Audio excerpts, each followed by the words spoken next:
I'm going to take Michigan State, the regular season champs in the Big Ten. I take them out of the South. Florida is the most complete team in the field, in my opinion. I like them coming out of the West. Clemson is my dark horse. They've been rugged. They almost got to the Final Four last year with a number of those guys, and then we've got Duke. We move them this way. I'm taking Clemson in San Antonio. Wow. Against the Gators. They beat them early in the season. Yep, and I'm going with the Gators as my champ. I'm a little less bold. I had Iowa State here. A little less. Diesel, as you heard, Clark Kellogg throwing the bank at the Clemson Tigers, predicting not only does Clemson get back to the Elite Eight, not only do they get there, they win a game and get to the Final Four. Not only that, Clark Kellogg predicted yesterday that the Clemson Tigers would be in the national championship, and they would be going against the Florida Gators. I don't know if that'll happen or not, but Clark Kellogg says Clemson is his dark horse. Welcome into Wire to Wire. He's Diesel. I'm Cole Bryson, and it is a fantastic Monday. Fantastic Monday, as it's the most wonderful time. You know, they wrote a song, Diesel. There's a song out there titled "The Most Wonderful Time of the Year," and it's a song at Christmas time. However, I'm not going to sing it. You can if you want to. I think that song applies to right now more than it does Christmas time. I mean, can it get any better than this? Well, the Bengals also wrote it's just another manic Monday. So, you know, you got some rock and roll on one side and Christmas classics on the other. Clark Kellogg, I think, is reaching significantly on Clemson. Now, the body of work is impressive. Clemson had a phenomenal basketball season. And then something happened, Cole. And this is before Dylan Hunter went down.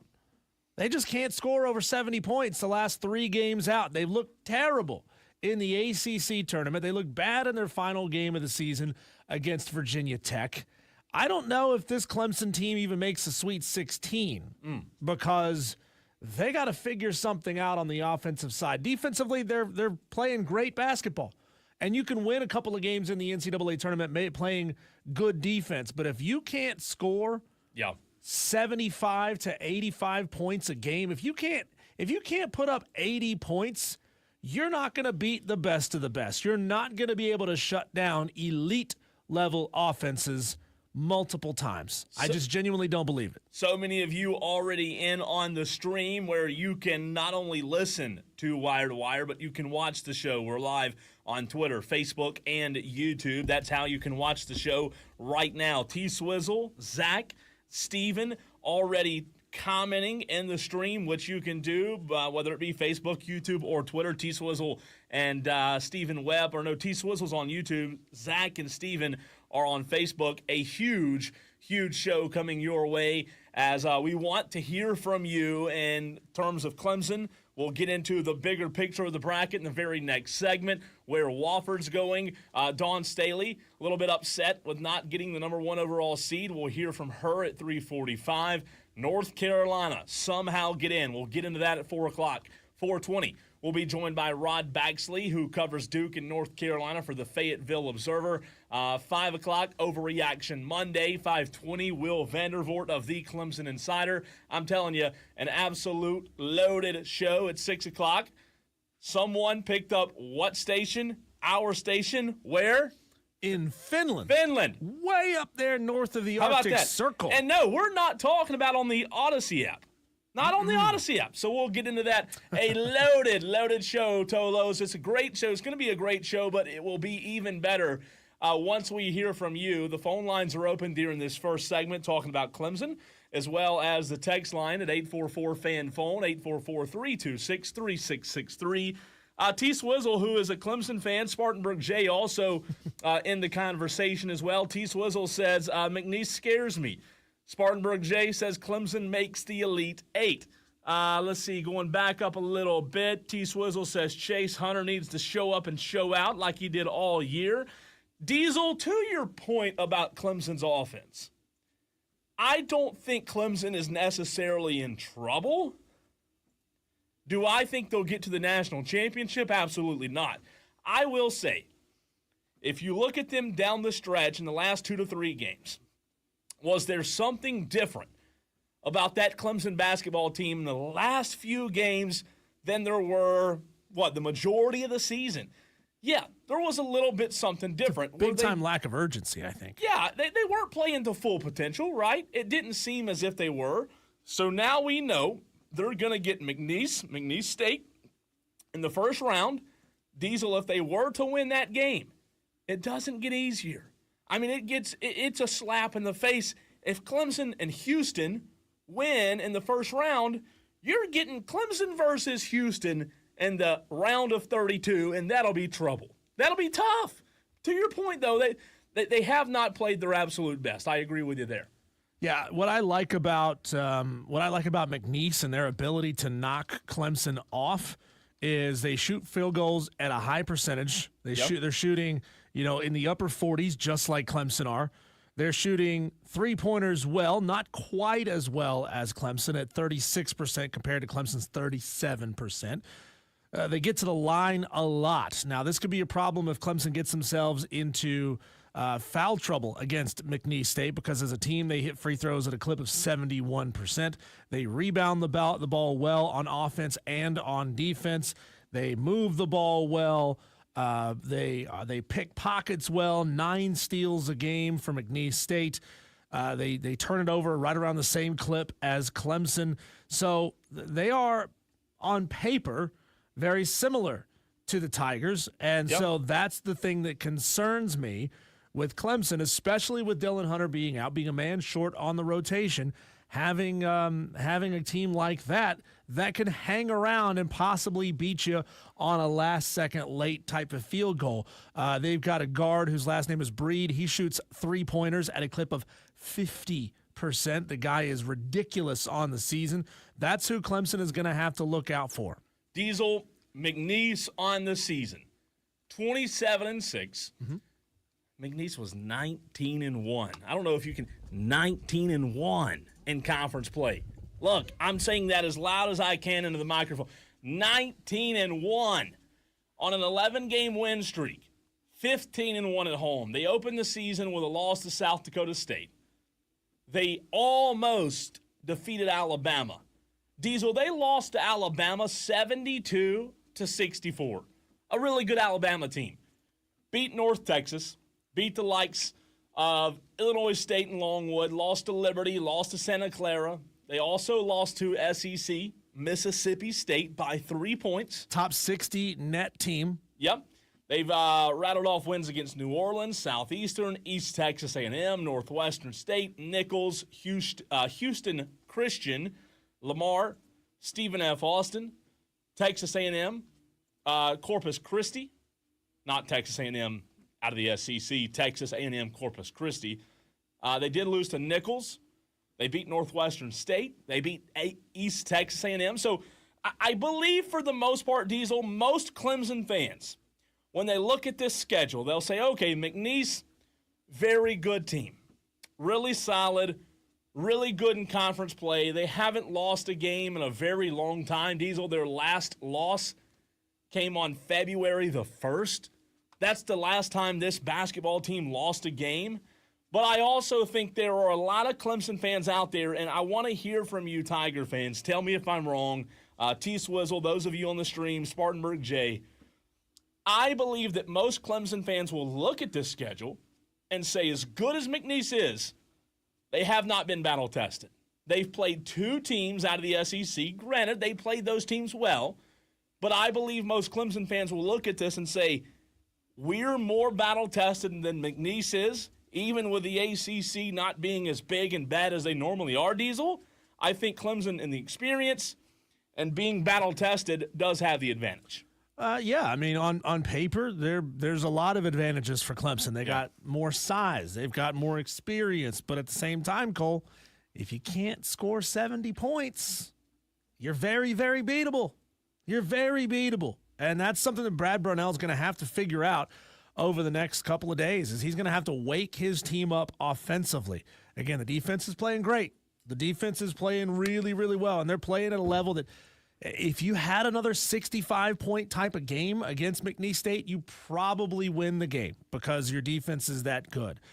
But if the defense doesn't show up and doesn't play suffocating lights-out ball, then you're in deep, deep you-know-what. And Tyler did correct me. I said Houston in the round of 32. Houston, I believe, would be Sweet 16. Sweet 16. That's right. And thank you for that, Tyler, because to your point, they would play the winner of Purdue High Point, which we think should be Purdue.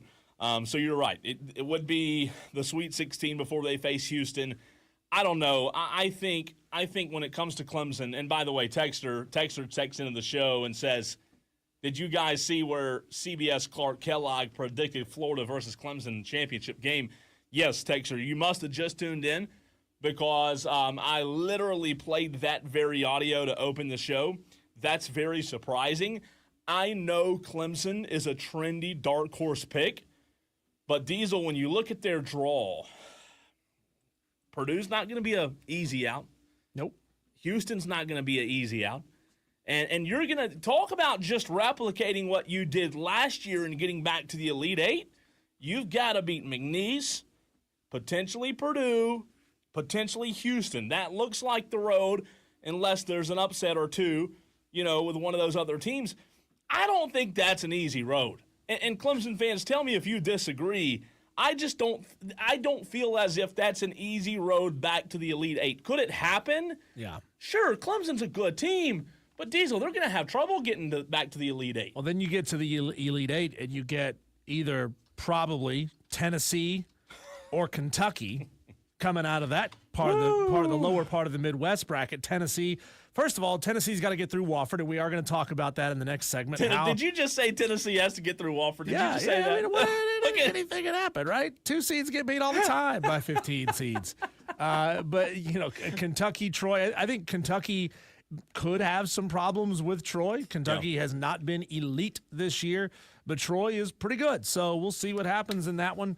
Look, there's always chaos, right? There is. You can laugh and say, "Did you really just say so and so is gonna get by so?" Well, yeah, it's a joke, but look, chalk doesn't always go chalk, and people who set up their brackets to just go chalk, they're probably the ones who are crying and whining the most on day number 2.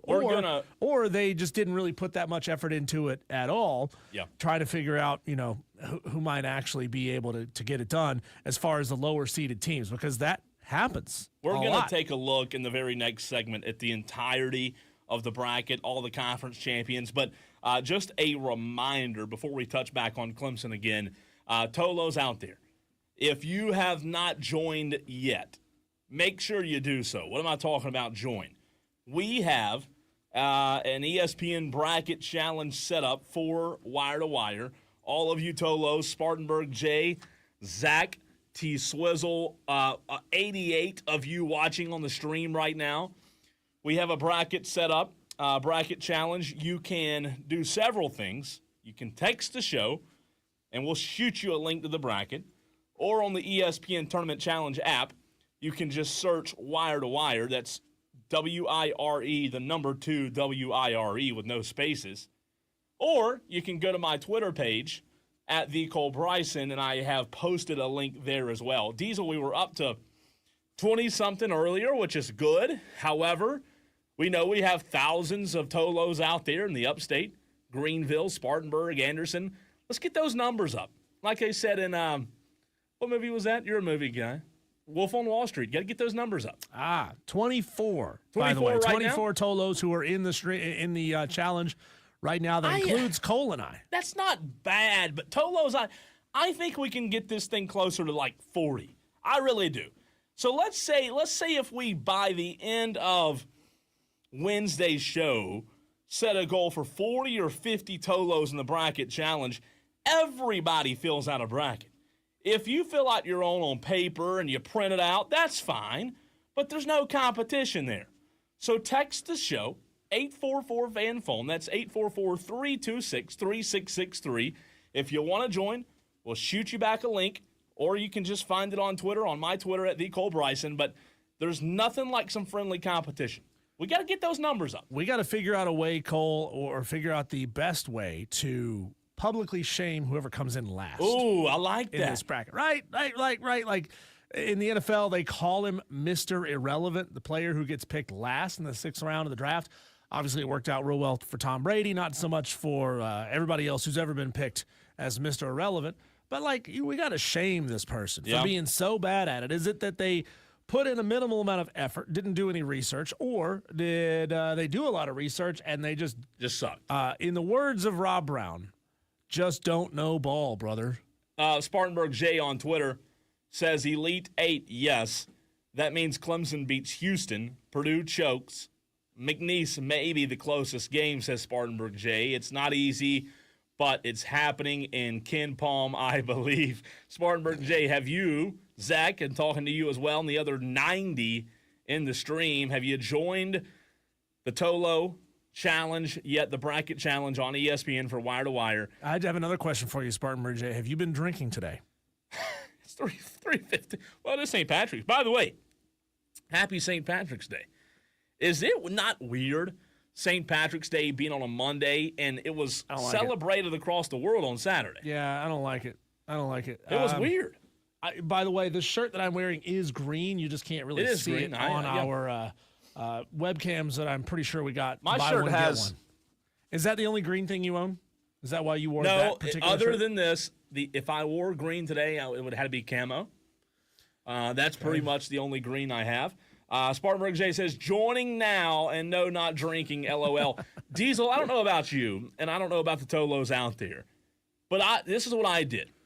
Last night when the brackets came out, I filled mine out immediately. And then slept on it, didn't look at it again last night, woke up this morning, and I tweaked it a little bit. I didn't make many changes, but I did change my national championship pick. Oh. And by the way, we're going to reveal them tomorrow. Diesel and I will fill out our brackets tomorrow on air. Tomorrow is going to be a loaded show. We also have the NCAA Mascot Challenge tomorrow as well. That'll be fun. Mm-hmm. Loaded show coming your way tomorrow. But I tweaked mine a little bit. I may tweak it one more time. Do you have an idea yet? Have you done yours yet? I have not. I don't know, man. I try not to second guess myself, especially when it comes to like a Clemson. And by the way, somebody asked earlier, Clemson's path. If Clark, Kellogg, ND, Diesel is going to be right, Clemson would have to beat McNeese. They would then play the winner of Purdue High Point, which I think is going to be Purdue. They would then play either Gonzaga, Georgia, Houston, or SIU Edwardsville. So Gonzaga and Georgia are playing each other in the first round. And then Houston's going to move on. They're the 1 seed, right? The 16's not going to beat the 1. So after that, in the bottom, as you mentioned a few minutes ago, Clemson would have to see either Illinois, Kentucky, Troy, UCLA, Utah State, Tennessee, or Wofford.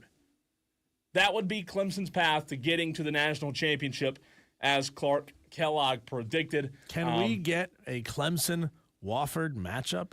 Wouldn't that be in the Elite Eight? How much money Come on, would have Sweet been 16? lost on that? Are you kidding me? Woo, that'd be fun. Are you kidding me? And for those that just tuned in, I know Elite a couple Eight, have missed it. Here was what Clark Kellogg said again last Michigan night. State, the regular season champs in the Big Ten. I take them out of the South. Florida is the most complete team in the field, in my opinion. I like them coming out of the West. Clemson is my dark horse. They've been rugged. They almost got to the Final Four last year with a number of those guys, and then we've got Duke. We move them this way. I'm taking Clemson in San Antonio. Wow. Against the Gators. They beat them early in the season. Yep, and I'm going with the Gators as my champ. So Clark Kellogg has Clemson and Duke in the Final Four, Diesel, and Clemson beating Duke again. Do you realize how difficult it is to beat Duke once, much less twice? That might be, this team's Super Bowl is just beating Duke twice in the same year. I don't know, man. As good as Clemson is, I feel like that's a little bit of a reach by Clark Kellogg. We'll have to wait and see, where Cooper Flagg is as far as, recovering from his ankle injury. How recovered is he really? Yeah. Is Cooper Flagg at 90% still good enough to go out there and be explosive and be Cooper Flagg, right? Or does that put this Duke team in a position where they're playing games like they played against North Carolina, where they played free for the first half and the second half just fell apart? Man, wasn't that a good game? What a crazy one that was. Yeah. I mean, what if that Duke team shows up, they could lose early, Cole. Yeah. Because then they'll have to face the winner of Mississippi State Baylor. They get over to the Elite Eight. They're likely going to be facing Alabama, maybe Wisconsin, probably Alabama, though. I mean, could Duke, with a hobbled Cooper Flagg, beat Alabama? It's going to be fun to watch however this thing plays out. When we come back, we keep it local, and we keep it right here in the upstate with Wofford and their draw in the NCAA tournament. Do they have a hope? Do they have a prayer against the Volunteers of Tennessee? We'll talk about that one next.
Every year, Cole, it happens. A team does the unthinkable, goes on a little bit of a run. Why not the Wofford Terriers? Why not? You know, they have the potential of having one of the most interesting storylines and like low-key stars of the tournament. And the only one that shoots underhanded free throws. Right.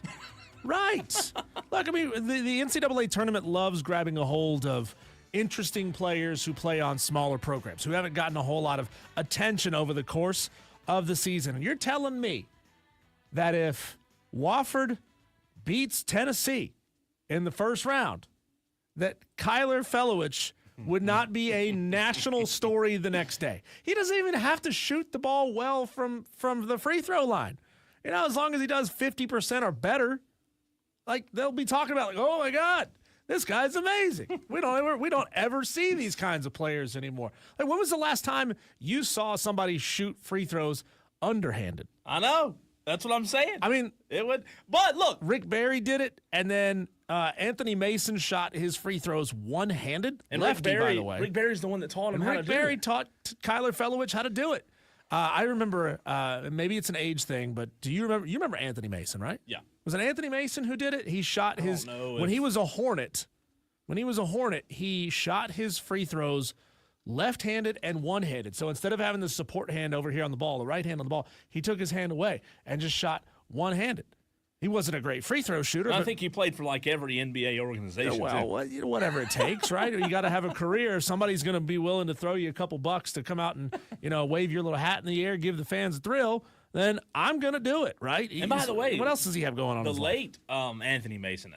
Yeah, he died in like 15 of heart failure or heart attack or something. Oh, but let me say this. I am you're not going to like me for this. You Wofford fans, Tolos. I'm not being Debbie Downer on this Monday, but I know that there is always a Cinderella, Diesel. There's always a Cinderella. But I will tell you, yesterday, watching the bracket be revealed in real time and seeing where my beloved Wofford Terriers are having to play and where they're going, I will say, Wofford's not beating Tennessee. There's not a chance, and you know where, that the Wofford Terriers are beating Tennessee. They can clip this. They can use this for locker room motivation. God, and if they win, Diesel, I'll be the reason. I'm tired of your negativity, Cole. Look, Journey had the song "Don't Stop Believing," and you never started believing. I love that's Wofford. Your problem. I love that's Wofford. A you problem, bro. And maybe I can be the reason. Maybe they can clip this, and it will be the motivation for them to win the game. But that's a tough draw, man. It is. That's a tough draw. It is a tough draw. But, Cole, by the way, that game is going to be Saturday at 6:50 p.m. on TNT, coming out of the Midwest region. Wofford, Saturday? Wofford, yeah. Wofford, Saturday. I don't know why I was thinking Thursday. Nope. It's Saturday. Saturday. So let me get back here to my bracket here. You know, Wofford shoots the ball well. They shoot 45% from the field. They shoot a decent clip at three-pointer, 35% compared to Tennessee's 34%. They don't get to the line as much as the Volunteers do. And I just wonder, Cole, in this game, with Tennessee being as fast as they are we going to see Wofford get themselves into foul trouble early, you know, reach-ins, trying to do what you can do to slow this Tennessee team down a little bit and, you know, reach-ins, get yourself in a bad spot early. ESPN Analytics giving Wofford just a 4% chance to win. But 4%'s better than 3, okay? Ooh, yeah. Look, I'm going to be pulling for Wofford to get it done. Me too. Because I love watching the little guys knock off the big guys and they start crying, it wasn't fair. We didn't have close enough home court advantage. I mean, look, the odds are very much stacked against Wofford. And if you want to play a big-on-big game, Kyler Felowich is going to have a hard time guarding Tennessee's two bigs. Now, they don't have an actual center listed on the roster. It's just a bunch of guards and forwards. They got the Croatian Igor Milicic, who is 6'10", and they got the Nigerian Felix Okpara, who is 6'11". Kyler Felowich, 6'9", and he's going to have to somehow guard both of them, Cole. That's going to be a tough draw for him to get it done. And look, I'm pulling for them. There's no doubt. There's no doubt I'm pulling for Wofford. I'm pulling for Fellowich and Jackson Silvas and those guys because they're playing as good as anybody out of the SoCon, obviously winning the championship. What will be interesting is it'll be 10 days. I believe 10 days is right from Monday until the time they've played again. Yeah. Will the extra layoff cause a little bit of rust? Hopefully not. Maybe the rest over rust will be the factor. But to your point, it's going to be a matchup nightmare. And I think Dwight Perry, I think Wofford knows that, Diesel. But at the same time, you have to figure out how you can also create mismatches for them, right? And Tennessee's a really good team. There's no doubt that Tennessee's one of the best teams in the country. They played in the SEC championship yesterday, right? They've played against the best of the best. But it's a tough draw for Wofford. I just hope they can find a little something to keep Tennessee off their game. Now, if Wofford were to get it done, albeit a very small chance, if Wofford were going to be able to get it done, I don't see them being able to drive too much on this team. Too many big dudes. I mean, even they've got guards who are the height of Wofford's center. So driving the lane is going to be tough. If they can get hot from three, maybe they stand a chance to get it done. We saw, 50-some-odd% from Dylan Bailey, Justin Bailey, and Jackson Seville's in that championship game against Furman. If they can move the ball well, if they can move well without the ball and create opportunities to get threes and shoot lights out, there's a chance, Cole. The problem is Tennessee is the number one team in the country when it comes to lowest opponent three-point percentage allowed. They don't give up a lot of threes, and they contest very, very well, and that's going to make it tough for Wofford's smaller guards to be able to get open shots. So it's going to have to be about moving without the ball to create open space.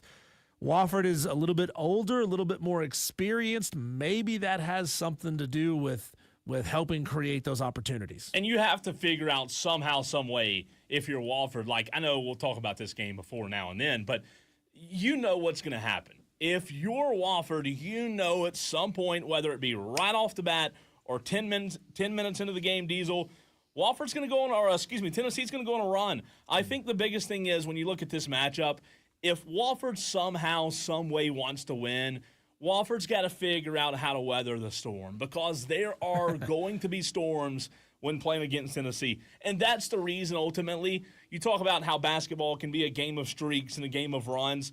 Ultimately, I think Tennessee's, number one, just flat better than Wofford is. But number two, I think Tennessee eventually will go on one too many streaks, one too many runs, and it'll be just too much for Wofford to get past. Yeah, and it's going to be a real storm, not that storm that we were supposed to be getting Sunday morning that ultimately ended up being a big old nothing burger. I don't know if where you are, Cole, if it got bad. Where I was down in Malden, nothing. I heard the wind blowing a couple times in the middle of the night, but that's about it. Tennessee, here's some numbers for you on their storm. Last 5 games, Tennessee has averaged 76.2 points a game against SEC competition.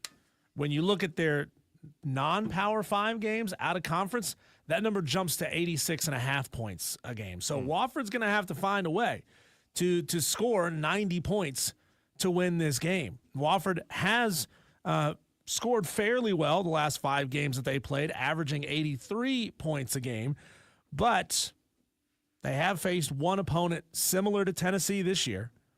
That would be Duke early, and they lost by 51.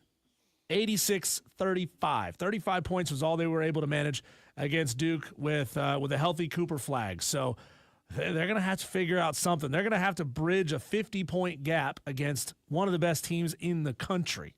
Yeah, and the winner of that game will play UCLA versus Utah State. So Tennessee, for those out there that don't know, Tennessee's a 2. Wofford came in at a 15. The winner of that game will play the winner of the 7-seed UCLA versus the 10-seed Utah State. I don't know. I'll tell you this. If somehow, some way Wofford were to do the unthinkable, that's not a bad draw right there where Tennessee is. Because if Tennessee were to win, which I think they will, they'll play UCLA, who's down, Utah State, who's a 10 seed, and then they'll play Kentucky eventually or Illinois. And those are good teams, but they're not they're not teams that Tennessee can't beat or haven't beat already in the SEC. I like that draw a lot. And we'll ask the question later in the show, which one seed got the best draw. But, you're right. Ultimately, Wofford's going to have to play near perfection. I don't know that they'll be able to do it. It's been a fantastic story. But ultimately, man, it's just a mid-majors going up against teams like Tennessee. It's going to be an extremely tough out. I'm going to correct myself here. Apologies, and thank you to the Tolos who have texted in, said Wofford doesn't play on Saturday. You're right about that. I got that wrong. I committed a boner, Cole. Ooh. Wofford, Tennessee is on Thursday. So that was my mistake. Read the calendar wrong. Thank you for the Tolos who called me out on that one. So I appreciate that. Cole, a couple more games that I'm looking at that I think could be pretty close, that I think could be really interesting in the first round. I'd like to see if you have one or two that are on your mind. I like this Vandy St. Mary's game. 10-7 matchup, real even as far as the numbers go. Vandy's slightly better three-point shooting team, and they take more per game than does St. Mary's. And St. Mary's is the higher seed. St. Mary's, this is the 7. Vandy is the 10. I think that one could be an interesting upset opportunity there, even though it's not like from a branding standpoint, it doesn't seem like it would be an upset. But by the numbers, St. Mary's is the better team. They're the higher seed. I think Vandy's going to get them. It's funny you brought that game up in particular because when I was going through and filling out my bracket, I said this morning, I told you a few minutes ago, this morning I changed a few picks. This was one of the ones I chose. And again, I won't give away a ton today because we'll save that for tomorrow. But this is one of the games that I chose because I went back and forth. St. Mary's not bad. Vandy obviously battle-tested in the SEC. There's a lot, man. Like, you just look at what makes March Madness so great. And I think it's the matchups that you get that you never thought you would get, right? In football, there are less teams. And, even when a Clemson plays at Texas, it's still a fun matchup in the playoffs. But, Diesel, when you talk about Oregon and Liberty, St. Mary's and Vandy, to your point, Michigan State and Bryant. Bryant's a really good team. I don't know, man. I think I won a few months ago, I said that the opening weekend of college football is better than March Madness. Yeah, I think I was wrong. This is the best. It is. And, in years past, we've carried games on the station. Now we get to be here talking through it while it's happening, getting to be live on the air while the big-time upsets are happening, and we didn't get to do that. That's going to be easy radio when this starts. Yeah. Another game everywhere that I'm interested in. Tell me what you think about this one. I like this number 9 Baylor, number 8 Mississippi State. I think these two teams are about dead even. So we'll get to see if the parity of the Big 12 or the parity of the SEC ultimately wins out. But I think Mississippi State edges this one by like 6 points or less because when you look at basically all of their stats, points, field goal percentage, 3-point percentage, rebounds, they're all so even that steals and blocks is where Mississippi State is just slightly better. And I think that's one of those things that, it's not the reason why you get out to a 20-point lead in the first half and cruise to the end. I think it's one of those things that just helps you slowly pull away throughout a game. No, I do like that one. And when you talk about the SEC, we've talked about it several times, just how the SEC would represent in the postseason. I counted this morning, Diesel, I have 6 SEC teams in my Sweet 16. Wow. Auburn, A&M, Florida, Bama, Kentucky, and Tennessee. So 6 of the 16 remaining in my picks, again, which are 100% going to be right? I mean, of course. I'm not going to get any picks. No, I think 6 of 16 are SEC teams. Got a text here from Dewey that says, Chris Justice lied to us about the Storms. He needs to be fired immediately.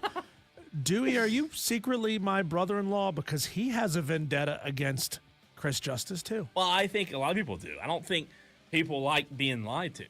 And we're Is told. Is it a lie or just a bad prediction? Is it bad data? Yeah, fair enough. Fair enough. Yeah, you might be right.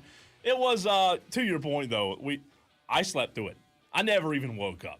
You didn't? No, not one time. I woke up once, but only because I feared that, like, my stand-up heater on the patio would flip over in the wind. Yeah. Did it? And it didn't, no. No, I have really light patio furniture. Even it was fine. I don't know. It was some strong winds, but it wasn't as bad as they thought it would be, but it was for some people, and hate it for those that it didn't impact, obviously. Dawn Staley, well, she's not too happy. The Gamecocks did not get the number 1 overall seed, and here's what Dawn Staley had to say about it. You'll hear that next.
else could South Carolina have done?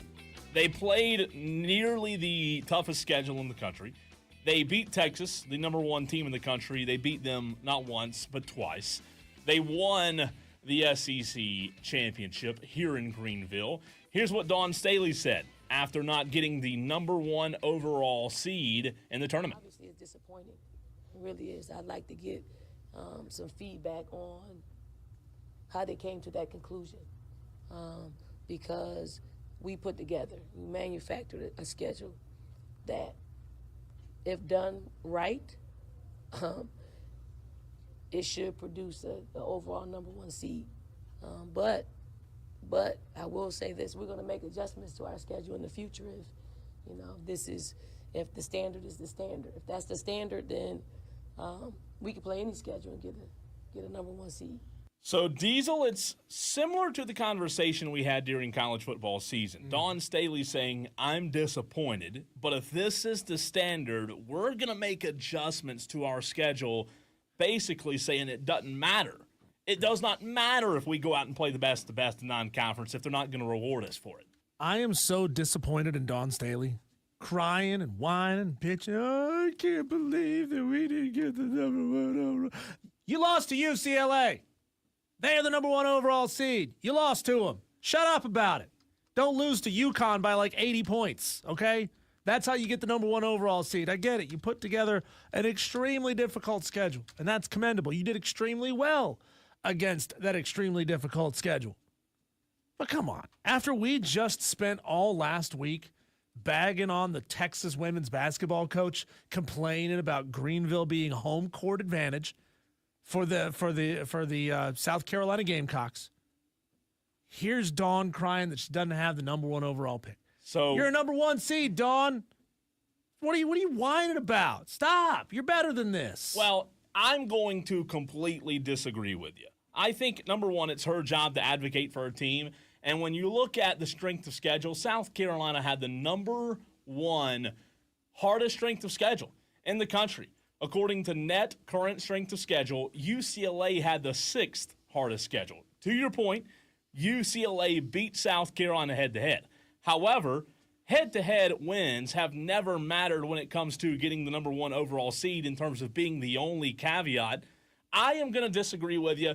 I don't think Dawn crying. I think she's advocating for her team. I think that's what coaches should do. I think they should have gotten the number 1 overall seed. They had the toughest schedule in the country. So what are we? Is that what we're awarding number 1 overall seeds for? Is just putting together a tough schedule? No, for but something they won their conference too. For something you did in the offseason before the season started, that's what you want to be the end-all, be-all reasoning? No, not end-all, be-all, but they won their conference as well. Well, so what? You lost to UCLA. Well, one head-to-head game doesn't matter. I don't care, though. So if they lost hang on. This is something that they put together months ago, well before the season started. You did very well against your very difficult schedule.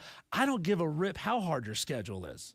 How you perform, really? How hard you perform, or how well you perform against that schedule matters. You lost 3 games. One of them, you got your asses handed to you. Come on, Dawn, you're a tougher competitor than this. I don't want Dawn out there whining that our team should be the number 1 pick. You know why? Because whining about it in the media doesn't change a damn thing. You know what you can change, though? Is how your team prepares, how your team adjusts their mentality to not being the number 1 overall pick. So go in the media, say we're disappointed we didn't get the number 1 overall seed, but guess what? We're going to show the nation why they're wrong.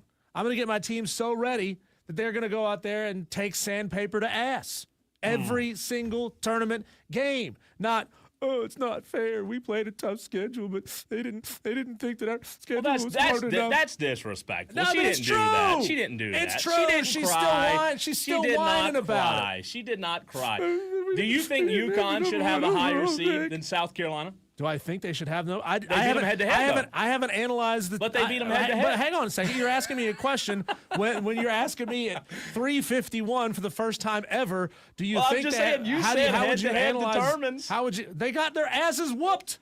But UConn had the 48th strength of schedule. So let's give UConn a higher seed. But again, what is the seeding based on? Are we basing it on how you perform? Are we basing it on how sadistic you were in the offseason putting your schedule together? So 1 loss is the reason you're saying 1 loss. 3 losses. But you said the UCLA loss. UCLA loss is part of it.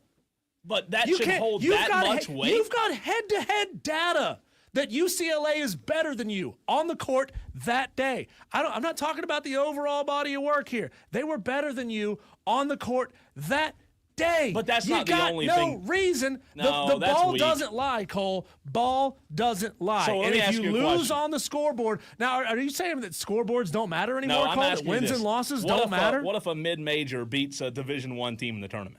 Is that mid-major a better overall body of work? No. They were better that day. Yeah, they were better that day, but that shouldn't determine the seeding for the entire postseason. That's the stupidest But that's why thing I in the also world. brought up the Texas loss, and I also brought up the 40-point Yeah, but they beat UConn Texas loss. twice and won the SEC championship. Shouldn't have lost 3 games, Dawn. Oh, yeah. So Don, you have to be perfect, is what Diesel's saying. That's If you want crazy. the number 1 overall seed, and you don't want to No. have if you don't want to be engaged in contentious debates, South Carolina did everything they could have done have to except for put- lose to UCLA. they did everything they could have done except win 3 more basketball games. But who did that? We Who won every we game? Didn't get the number But who 1 won every overall game this seed. year? Life's not fair. Who won every game, Diesel? Who won every game? Nobody won every game. head-to-head Your has to argument matter. is so whack. You can't do that. That's disrespectful. Your argument, Cole, is that results don't have to matter. No, that that is the scoreboard doesn't dumbest- have that to is the most matter. It's just disrespectful how do we argument. feel? No. Let's stop using objective data No. here. It's just how do we Disrespect, feel? man. We're gonna take this phone call because I guarantee you it's gonna be a good one on the other side of the break. And ask Why the do I question: look at me? how in the heck did North Carolina get in? More BS on the way next. Here on Wire to Wire with Diesel and Cole Bryson.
man, timing just killed us right there at the end of the 3 o'clock hour. Dang commercials we have to play to keep the lights and the electricity on around here stinks. Let's go to the phone lines and bring on Brian.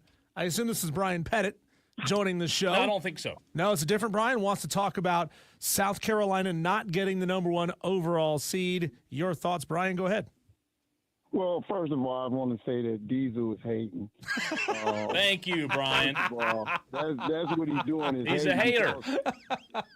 That is consistently one of the top programs in America. Who cares what happened last year, the year before? We're talking about this year, Brian. It still doesn't matter. They played the toughest schedule. UCLA didn't play that schedule. Thank you.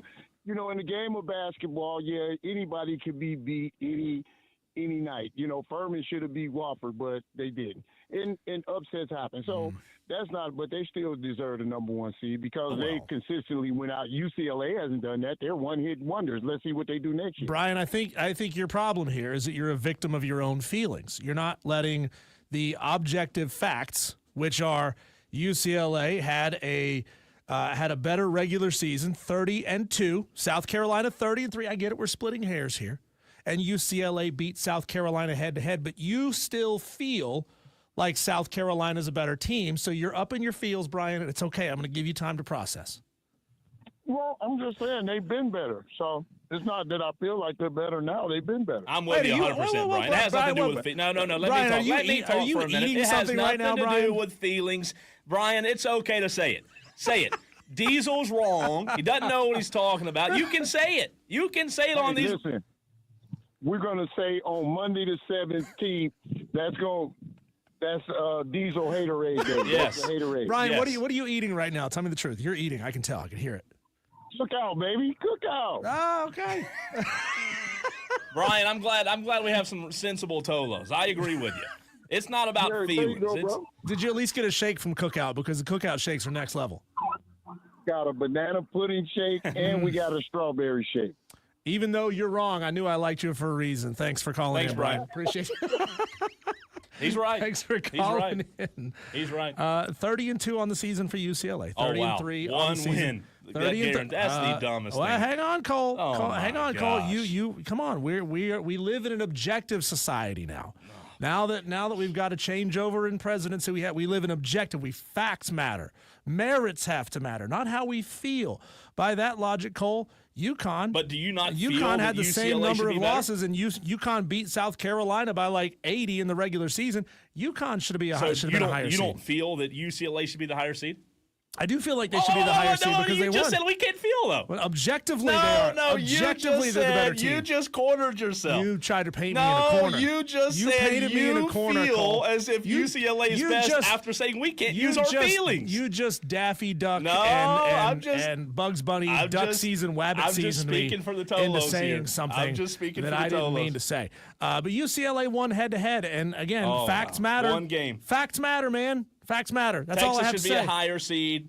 UConn should be a higher seed, right? Because they beat Carolina. Texas and UConn should be a higher seed, according to your logic, right? I'm sorry that you feel. I'm sorry that your feelings get in the way. Feelings. Of the look, it's not Cole, feelings at all. Do you think that they can feel? Speaking of feelings, do you think those people, 90 miles plus to the southeast of us, can feel you going? Who's that? Sucking up to the South Carolina fan base. I'm just speaking the truth, man. Well, the truth is South Carolina lost to UCLA in a head-to-head matchup. And the truth is that one matchup doesn't determine seeding. It never has. It's never determined seeding one matchup. According to your logic, South Carolina should be a 4 seed, right? 4 seed? No, yeah, there are 4 number 1 seeds. No, but they should be knocked down in seeding because they lost to Texas, they lost to UCLA, they lost to UConn. I mean, it's one game. It's one game. I know that, I'm gonna bring this parlance back to the football thing, Cole. I know that you're a Clemson fan, but you're making the argument of the SEC homer for them. You're being an SEC football homer type of person we played in the hardest conference. We played the most number of top 25 teams. We need all of this attention. We need all of this extra boosts in our seedings and our rankings. Come on, man. You're better than that. Brian was right. Haterade. He's also right about the banana shake. That's a delicious choice from Cookout. Cole, on to the University of North Carolina Tar Heels, who are in a play-in game for the 11 seed, which my mind can't wrap around the logic of you were mediocre in the regular season, you barely got in, you're in the play-in tournament, but you're not playing in for a 16 seed. That is some bogus BS right there. If you are a play-in game, you should only get to play in for a 16 seed. You should not get to play in for an 11 seed. Am I right or am I wrong? No. North Carolina, they shouldn't be even in a play-in game. Right. I mean, that's I agree. dumb. I do agree. And their athletic director being on the committee, I have audio of that. I also have audio of Clark Kellogg talking about this. This is the dumbest thing in the world. I mean, you were one. I put this on Twitter yesterday, and I got some pushback from some of you Tolos out there. I don't understand how you can go 1-12 and quad 1 wins and get in the tournament. And again, just like people said to me on Twitter yesterday, there are other metrics. I get that. Will, good friend of the show, said look at the other metrics. That's the only one they like the bubble teams getting in. Metrics do matter. I get that. But you can't go 1-12 and convince me that you're a tournament team. If you're a North Carolina fan out there today, I don't know what to tell you other than your brand got you in. I think they look at the powder blue and white. They look at that little Jordan Jumpman on the jersey. They look at how many eyeballs they know they're going to get just because North Carolina is in this thing. And they looked at the win-loss total without taking the context of the win-loss total. You know, just if you take it completely out of context, it doesn't look bad, right? It doesn't look like they had a bad season. The problem is when they played anybody with a pulse, they lost. You know, they simply did. They didn't play well against quad 1 teams. And look, we had this argument in football in the playoff about trying to get Alabama in. We all joked that they were going to shoehorn Alabama in this thing. This feels like the exact same thing for basketball, Cole. And again, having them be a play-in team, I don't hate them being a play-in team. I hate the fact that they can play in to an 11 seed. Yeah. Here's what Clark Kellogg had to say after North Carolina was revealed, as you just said, a play-in team. Well, I tell you, I'm going to take Michigan State. Wrong piece of audio. Let's try that again. Here we go. Clark Kellogg. When you consider the number of teams that were being considered, they did have room to go deeper, the committee. And when you get to that level of subjectivity and that many flawed teams, it can tilt in a way that you might not agree with. I mean, I just thought the lack of quad 1 wins against a brutal schedule was pretty significant and would have been hard for me to vote for that team over a couple of other teams being considered. And that's the problem, right? Like, there were other teams. I don't think at the end of the day we're going to talk about this like 5 years from now, Diesel. Sure. But come on. I mean, I don't think they make it out of the first round. They got to face Ole Miss, assuming they get past. They're playing. Who is it? San Diego State. Yeah, assuming they get past right? them, right? They'll take on number 6 Ole Miss. I don't think they get past Ole Miss, which verifies the facts that they shouldn't have been even in the play-in. And their ADs on the committee. Like, come on, are we really going to act like that doesn't matter? Because, by the way, I love that CBS brought the AD on. Diesel, there's just no way you can convince me that the AD being on the committee doesn't matter. Here's that audio from yesterday. Director of the University of North Carolina in your day job, so it's going to be a natural question for people who don't know all those procedures to ask whether North Carolina may have gotten a little bit of an advantage that their AD is a chair. So I'm going to invite you to answer that question, and then maybe if Keith could shed some light on that discussion. Well, thanks, Seth. And obviously, I'm going to defer that to Keith. But, all the policies and procedures were followed, and Keith can address exactly how North Carolina was discussed, because I was not in the room for any of that. Yeah, thanks, Bubba. And Seth, I appreciate the question. As the vice chair, I managed all the conversations that we had about North Carolina, and we had quite a few. Our policies require the AD of any school to recuse themselves and actually leave the room for those discussions, and they're not allowed to participate in any vote as well. So we followed those, had lots of discussions about North Carolina, Saturday night we took our final vote, and we voted in 4 teams in the field on Saturday night, and we had a contingency vote. And the contingency vote, that was the last team in the field, and it was based on Memphis and UAB. If Memphis won that game, then that was going to free up a spot in the tournament, and that was going to be North Carolina. If UAB had won, then Memphis was going to be in the tournament, UAB would have been in the tournament, and North Carolina would have been the first team out. And so that process played out today. Memphis won, and that put North Carolina in the field. So the AD not being in the room, again, still, in my mind, like, for example, if you had to leave the room, Diesel, and me and Rob and Lonzo were voting on whether to keep, something that had to do with you in the group of discussion, for the radio station, we know that you may not be in the room, but guess what? You're going to walk back in the room. There's still influence. You're still going to take, come on. This is crazy. Bubba Cunningham forms interpersonal relationships. I'm sure he already has relationships with a handful of the other committee members. They know each other personally. They've probably known each other for a while. And so these are the things, Cole, it's the quiet influence. It's not Bubba Cunningham, staring over this thing like a doctor at one of those surgery studios where, it's happening down in the pit and you got all these people staring over it watching it happen. That's not what's going on. But it's Bubba is friends with Steven, and he's not so good of friends with Jeff, but he's pretty good friends with David over there. Yeah. So Steven and David, because they're buddies with Bubba Cunningham, they may put North Carolina in, or they may be influenced and feel like they need to put North Carolina in to support their buddy. I don't know, man. Indiana, Boise State, West Virginia, Ohio State, the first 4 out, and without kind of going over their resumes, it feels like it's just because North Carolina has a bigger brand than any of those West 4. Virginia got screwed, says one texter, Diesel.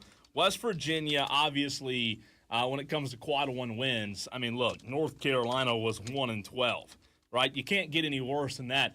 West Virginia was 19-13, 10-10 in the Big 12. The Tar Heels were 22-13, 13-7 in the ACC. Here's West Virginia's record against quad 1 teams. 6-10. North Carolina was 1-12. So they had 5 more quad 1 wins. Well, oh my God. And they were what was North Carolina's record in quad 1? 1-12. Indiana was 4-13. Since we're splitting hairs here. Yeah. Indiana was 4-13. Who else was left out of this thing? It was Boise State. Let's see. Let's look up Boise State. That's unbelievable. 1-12 and 6-10, and you don't. Boise State was 3-6. Didn't have as many opportunities, so they still won more quad 1 games than North Carolina did. And listen, and here's what's bad: West Virginia, 5 of their 6 Diesel quad 1 wins were on the road. 6-10. On 6 the and road, 10. though, yeah, they had 6 wins against the net top 50, 13 wins against the net top 100. They defeated 4 ranked teams, Arizona, Kansas, Gonzaga, and Iowa State. They've played 15 quad 1 teams. West Virginia defeated 2 NCAA automatic qualifiers, Gonzaga and Robert Morris. 4 Big 12 road. I don't know, man. They played the 18th toughest strength to schedule. Texter, to your point, let's see, Texter, did they leave their name? No, from the 2-3-0. I agree with you. West Virginia got screwed. Ohio State, you could make the same argument for Ohio State. They were 6-11 in quad 1 games. 2 of their quad 1 wins were on neutral sites. Those were Texas and Kentucky. They won 3 away games in quad 1 against Purdue, Penn State, and Southern Cal. They won 1 more quad 1 game that was a home game against Maryland. I think Ohio State has a case to say they got screwed just as much as West Virginia did. Here's the statement from the West Virginia men's basketball coach, Darian DeVries, Diesel, after not getting in. Obviously, says Darian, we are extremely shocked, saddened, and disappointed with not being selected for the NCAA tournament. We strongly believe that we have a resume that is worthy of an NCAA tournament team. I am incredibly proud of this team and what they accomplished. They poured their hearts into the season and put all their collective efforts into making the NCAA tournament, and I believe that they did. Diesel, a similar situation Clemson was in just a couple of years ago, right, when they had a really good season but did not get in. This goes to show that for the football fans that believe expanding the playoffs is going to eliminate controversy, No. we have a 64-team playoff and still have controversy. Well, expanding the college football playoff will result in Greg Sankey and Tony Petitti gobbling up more of those spots as far as guaranteed spots into the playoff go. It won't expand and bring more interesting new teams from all over the country in this thing. It's just going to serve to get the SEC and the Big Ten more teams in. So, Cole, anything else that really shocked you and blew you away out of the NCAA tournament? I mean, this has got to be the biggest hose job this time around. Yeah. No, I think North Carolina getting in is the biggest, right? There are some good matchups, but in terms of shocking, no, I don't really think so. I think this was it. I really do. Like, you had some teams that were in question. Was I surprised that so many SEC teams got in? Not really. Vandy being a 10, they had a good enough regular season to get in, right? And they played in the toughest conference this season, the SEC. So I think that's it. And look, we're going to talk to our next guest about that too, because Rod Baxley, who we've had on the show before, he covers Duke and North Carolina for the Fayetteville Observer. That's obviously something we'll ask him, but for Duke fans out there, they've got to be like, are you kidding me? I mean, Diesel, Duke beat them 3 times. Duke beat them 3 times, and they're still getting in. I know North Carolina won 2 games in the ACC tournament, but that's a hose job. It's just terrible. Did you engage in any other off-the-wall interesting sports activities this weekend, Cole? I know you do a lot of hunting. I know you do a lot of fishing. This weekend. Or did you just sit in front of a TV the whole weekend? No sporting. Let me think. No sporting activities. No, it's pretty much sports and St. Patrick's Day party. I'm surprised. You didn't go sit in the woods somewhere with a shotgun. Well, there's no hunting season in right now. Well, I mean, if it's deep enough in the woods, who's going to catch you, right? You could say, I shot that dove in self-defense. Yeah. Right. No, I did, though, engage in some sporting events this weekend. Not like traditional in the sense of no football, no basketball, no nothing 40-yard like that. dash. Not for me. Not for me, but my dog did. I took my dog up to Tryon, North Carolina, for some time trials in this thing called Fast Cat. If you're a dog person, it's basically like a 100-yard sprint for dogs. And took my dog up there, had a good time, man. He didn't have a clue what to do the first time he ran his sprint. First time he was like, what do I do? I'm going to go 20 yards and slow down. Oh, I'm supposed to go catch that thing. Second run, though, absolute natural. What was his 40 time? Don't know his 40 time. Could beat you or me. Oh, God, yeah. Oh, yeah. Even when he wasn't trying. His faster of his 2 runs, which was 100, I think it was 100 yards. It might have been a little bit farther. But really, they're just going from, timer A to timer B. It's not 100 yards between the spots. He did it in 8.5 seconds, got up to 23.5 miles an hour, as opposed to you and I probably hit a blistering 10. He was up at 23 miles an hour. Yeah, we probably didn't have 23 miles 23 an hour. is quick, man. That's a lot. It's fun to see that big of a dog and to see other huge dogs getting up to speed. You really, they hang out in your house, they cuddle in your lap, and you don't realize, man, I got an athlete in the house. And then you see them be athletes. You're like, oh, yeah, that's what you're born and bred to do, not sit here on the floor. Take a good nap after, though, I'm sure. Oh, yeah. He still asleep today? Couldn't pick his head up for 2 days. Yeah, we had a good time, though. Coming up next, Diesel, we are going to talk to Rod Baxley. He covers Duke in North Carolina for the Fayetteville Observer. We'll talk North Carolina and Duke hoops next.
Happy St. Patrick's Day to all of you Tolos out there. I know it really doesn't feel like St. Patrick's Day today when it's a Monday and everybody's, celebrated it on Saturday. Every day is St. Patrick's Day if you're a drinker. Yeah, and you're wearing green today. I'm wearing a touch of green a little bit. But let's talk a little more North Carolina Duke basketball, as we've been talking a lot of college basketball on the show already, as we're joined by Rod Baxley, who covers Duke in North Carolina for the Fayetteville Observer. Rod, let's start with the pressing matters of which is driving the conversation today. North Carolina in a play-in game for someone that covered North Carolina all season long. In your mind, is this a tournament team? No, I don't think so, Cole. What it boils down to for me is when you look at the field, they beat two teams that are in this tournament, UCLA and American, which won the automatic bid out of the Patriot League. So 2 wins against the field, but they didn't do anything stupid like some of these other teams that got left out. So there's something to be said for that and the strength of their schedule. But no, I did not foresee them being in this tournament this season. Rod, I want to go back to the semifinal game in the ACC tournament. Duke got out to a huge lead in the first half, suddenly forgot how to defense in the second half, let North Carolina come roaring back. At one point, this was a 24-point game, and it came down to the wire. It feels like they escaped a little bit in that one, Duke did. How does John Shire use what happened in the second half of that game to get this team refocused going into the tournament? Well, I think mainly Duke pulled positives from those experiences, man, just because they didn't have Cooper Flagg and Malik Brown, two of their top players. So they were being able to withstand that surge from North Carolina in the second half, showed Duke that they are more than Cooper Flagg, and I think that's going to give them even more confidence as they move into the tournament. Rod, it's interesting you brought that up as we're joined by Rod Baxley, who covers Duke in North Carolina for the Fayetteville Observer, because I was thinking about that in relation to an NBA team earlier today. Yeah. I'm a big NBA guy. I love LeBron and the Lakers and Luka, obviously, and them getting a win last night over Phoenix or Saturday night was the first win in a few game stretch where they are having to learn, that group is having to learn to play without LeBron, right? It's a struggle at first, but in the end, in the grand scheme of things, it may be what's best for the team because obviously LeBron's not going to be around forever.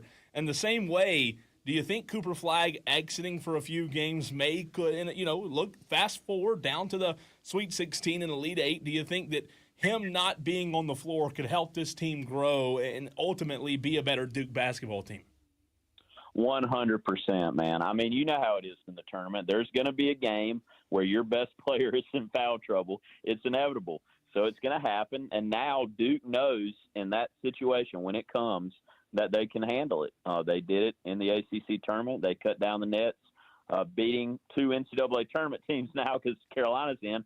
But they were trailing Louisville at halftime, and then they showed the ability to get back into that game and dominate down the stretch with Cooper Flagg on the bench. So, yeah, I think that's only going to help the Blue Devils. It shows their toughness. It shows their depth.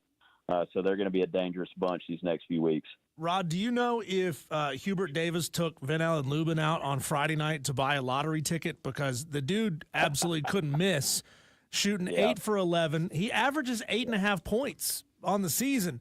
Somehow he goes out there and puts up a 20 spot in the biggest game of the season. Talk about just how special Van Allen Lubin is. Yeah, man, he's been awesome of late. Ever since Hubert went to the more traditional lineup with him at the 5, and granted a smaller 5 at 6'8", but with him and Jalen Withers at the 4 spot, it opened up a lot of things for Carolina, and they started hitting threes. So when you're hitting shots, it opens up things in the paint, and Van Allen Lubin has taken advantage of that. He had 3 straight double-doubles to finish the ACC tournament. So he made the All-ACC team, and if he can keep that up, Carolina can stick around for a few games. So, Rod, do your best. I don't know if you have your bracket in front of you or not, but do your best. I got it up, guys. Okay, perfect. So, convince me, convince Diesel, convince our audience, the Tolos out there, if North Carolina, they won 2 games in the ACC tournament, if they can somehow get things going as of late, which we all know in basketball, the hot team can sometimes be a little bit of a sleeper team. Convince us how and why North Carolina can get their ducks in a row and make a run. Okay, well, first off, guys, you know how the first 4 is. That there's typically an 11 seed that makes a nice little run from the first 4. So that's the first thing to consider. Then when you look at the possibilities as far as what's ahead for UNC, starting with San Diego State, great defensive team, but they don't score a lot. You look at Ole Miss, good defensive team. That they're a little bit better offensively, but I think they've lost 5 of their last 8 games. And then Iowa State, they're going to be missing one of their best players in Keshawn Gilbert if Carolina gets to that point and the bracket goes as it should go. Iowa State, another team that has been faltering down the stretch and dealing with injuries, another defensive-minded bunch that's good offensively, but Carolina can beat all 3 of those teams. So it's not a terrible draw, but when you look at the other side of it, all 3 of these teams are really good defensively. They get after it. They make you work. And Carolina has had a tendency to become stagnant offensively. But still, I mean, you can't hide in the postseason. You're going to play tough teams. But as far as the draw goes, it's a gettable path for the Tar Heels. It certainly is. Rod Baxley, Fayetteville Observer, covers Duke and North Carolina, joining us here on Wire to Wire with Diesel and Cole Bryson. I don't anticipate that Duke would need Cooper Flagg to get past either American or Mount St. Mary's. Yeah. But I understand why they would want to get him back as quickly as possible, even if it's just limited minutes in that game, maybe to get him, get his legs back under him for the second round matchup there. Is that what you anticipate Duke will do? And do you have anything more specific about Flagg's ankle condition right now? Yeah, well, John Shire said yesterday that he's expected to be ready to go Friday. And when you look at Cooper Flagg, everybody likes to bring up the Zion conversation when he hurt his knee back in 2019, and people were talking about shutting it down and just focusing on the NBA draft. But, man, these guys are gamers. They want to play. This is their only time they're going to get to play in the postseason for Duke. So they're going to want to play as much as possible. I don't know how much he'll play Friday, but I certainly expect him to play. I just think later in the second half, you'll see him cheering on his teammates from the bench. Rod, when it comes to Duke, is there – look, I know John Shire's like the most beloved person. There's no doubt. There's nobody out there doubting if John Shire wasn't the best hire to follow Coach K. Yeah. But with that being said, is there any pressure on this team, as good as they are? I mean, it has been 10 years since Duke's last won a national championship. Is there any added pressure on Duke to finally get back to the top of the mountain? Absolutely, man. I mean, you said it there. When you're in a decade-long drought at Duke, it's a lot of pressure being a blue blood program. So it's national title or bust for this team. They've got all the pieces. You got the young talent. You got the best player in the country in Cooper Flagg. You got the veteran pieces around him and Sion James, Tyrese Proctor, guys like Mason Gillis.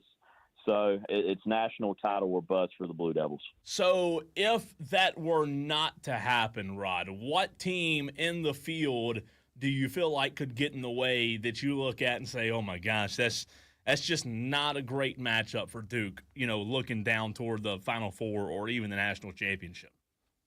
Yeah, I mean, looking at the East region, I don't see much resistance there. I mean, you could get to Bama there in the Elite Eight, but they're so bad defensively and they turn the ball over so much. I can't put my stamp of approval on the Tide.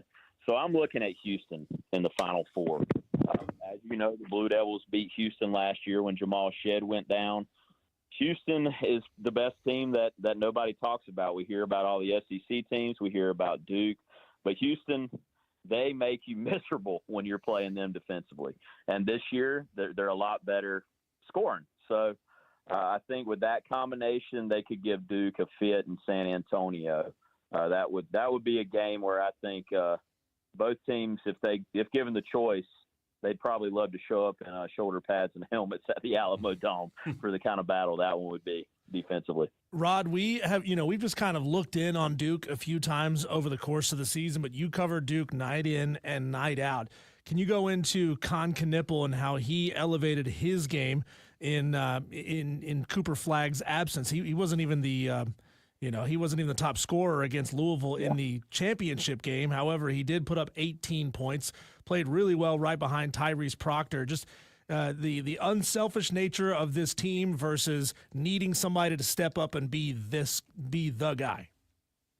Yeah, I mean, people forget Con Knipple. He's been projected as a lottery pick throughout the season too. It's just easy to, kind of brush that aside when the number one pick is your teammate. But he just always seems to know how to play. He makes the right play. He's always balanced. He's in the right spots defensively. And like you said, he'll do whatever the team needs him to do on any given night to help them reach their potential. And in the ACC tournament, the first game it was scoring was getting a season-high 28 points. And in some of the other games, it was facilitating and setting up his teammates. So, yeah, this Duke team, they've got great roster and role definition. So on any given night, you could see a number of players step up and be contributors to a win. Rod, we talked about the pressure on Duke. After this season's over, what does next year, 2025 and 2026, mean for Hubert Davis? Yeah, I mean, whether this goes well for the Tar Heels and in the next, week or so, tournament-wise, he will be, facing pressure going into next year because they kind of got lucky, let's face it, with getting that pick yesterday and then having a little bit of success down the stretch. So entering next season, Carolina fans aren't going to be happy with sneaking in the tournament. Like Duke, the standard at North Carolina is Final Fours and national championships, not getting into the tournament. So maybe the adjustments they made in the final month, maybe hiring general manager Jim Tanner to oversee the roster construction side of things will help. But, yeah, Hubert Davis is going to enter the season under that bright spotlight. And if Carolina's in the same situation next year, we could be talking about some changes in Chapel Hill. So, yeah, entering next season, it'll be a big test for Hubert to see how they respond and how they build the roster moving forward. Rod, I'll ask you the same question. It's a difficult question about John Shire at Duke. Let's say that, and you said the standard is the standard. It's Final Fours, finals, and national championships. Let's say John Shire doesn't achieve that over the next 5 to 10 seasons. Just how long of a leash will the Duke faithful give John? Yeah, I mean, when you're looking that far ahead, I think at some point, man, this guy, I mean, he's recruiting the top classes year in and year out. He started to use the transfer portal to his advantage. So I think it's more of a, when is it going to happen, not if, given the circumstances there. But, I mean, you got to get it done, right? I mean, it's not easy, March Madness. I mean, we call it madness for a reason because if you lose one game, you're out. And on any given night, any team can beat you. But, yeah, I mean, you got to raise another banner at some point, and he's had great success these last 3 seasons. He's the first coach in ACC history to win 2 ACC tournaments in his first 3 seasons. But, yeah, you want to see that national championship banner go up at some point in the near future to kind of push those questions aside and just focus on what he can do to kind of chase Coach K, so to speak. Rod, I'm going to ask our 520 guest this same question, Will Vandervort of the Clemson Insider. Tomorrow on the show, Diesel and I are we're doing a segment where I'm putting Diesel to the test. He is probably the absolute best that I've ever met at knowing teams' mascots. So of all of the mascots, all the teams, rather, that are in the tournament, the 64-odd teams, how many mascots do you think Rod Baxley could guess correctly? Oh, my God, man. I would think I could get most of them, but there's going to be a few of those higher seeds. I'm absolutely not going to know. The higher seeds are going to be tough. Yeah. Yeah, or higher, lower, however you shake it. But that's right. Yeah, I absolutely know the Grand Canyon lopes, man. I'm all about the lopes. Rod, as you look into both sides of the bracket, whether it's Duke in the Eastern bracket or North Carolina, possibly, likely going into the South bracket. Who do you think poses the biggest threat, whether it be inside their own little, block of 8 teams or overall in that quadrant?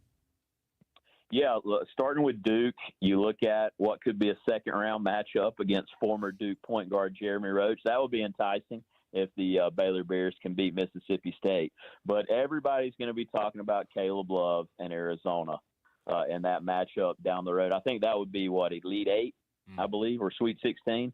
So Caleb Love, former UNC guard, Duke, they can't stay away from each other, man. They played earlier this season in Tucson, and as you know, the last time Love faced the Blue Devils in the postseason, he hit the big shot that sent Coach K into retirement at the 2022 Final Four in New Orleans.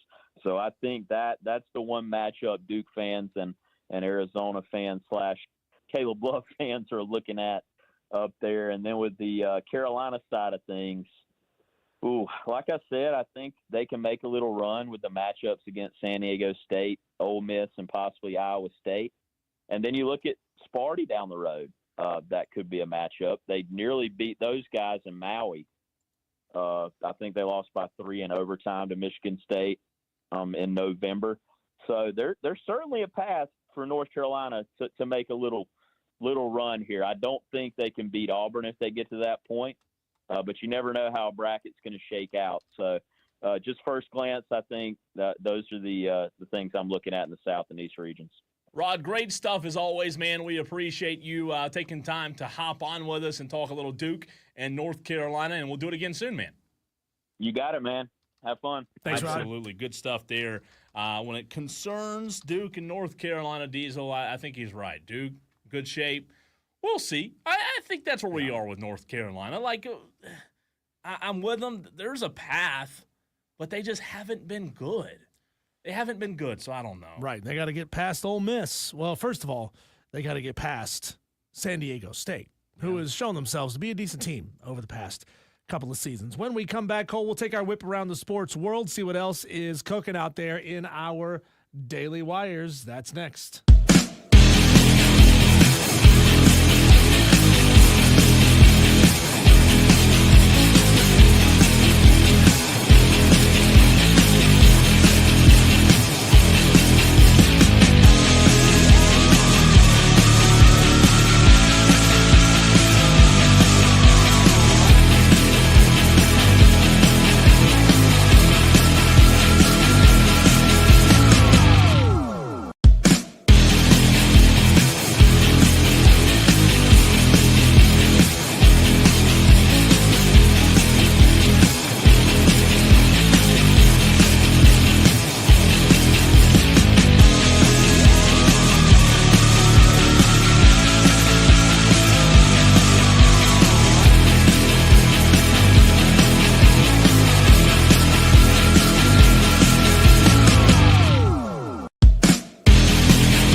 I love Irish music. I hate Irish whiskey.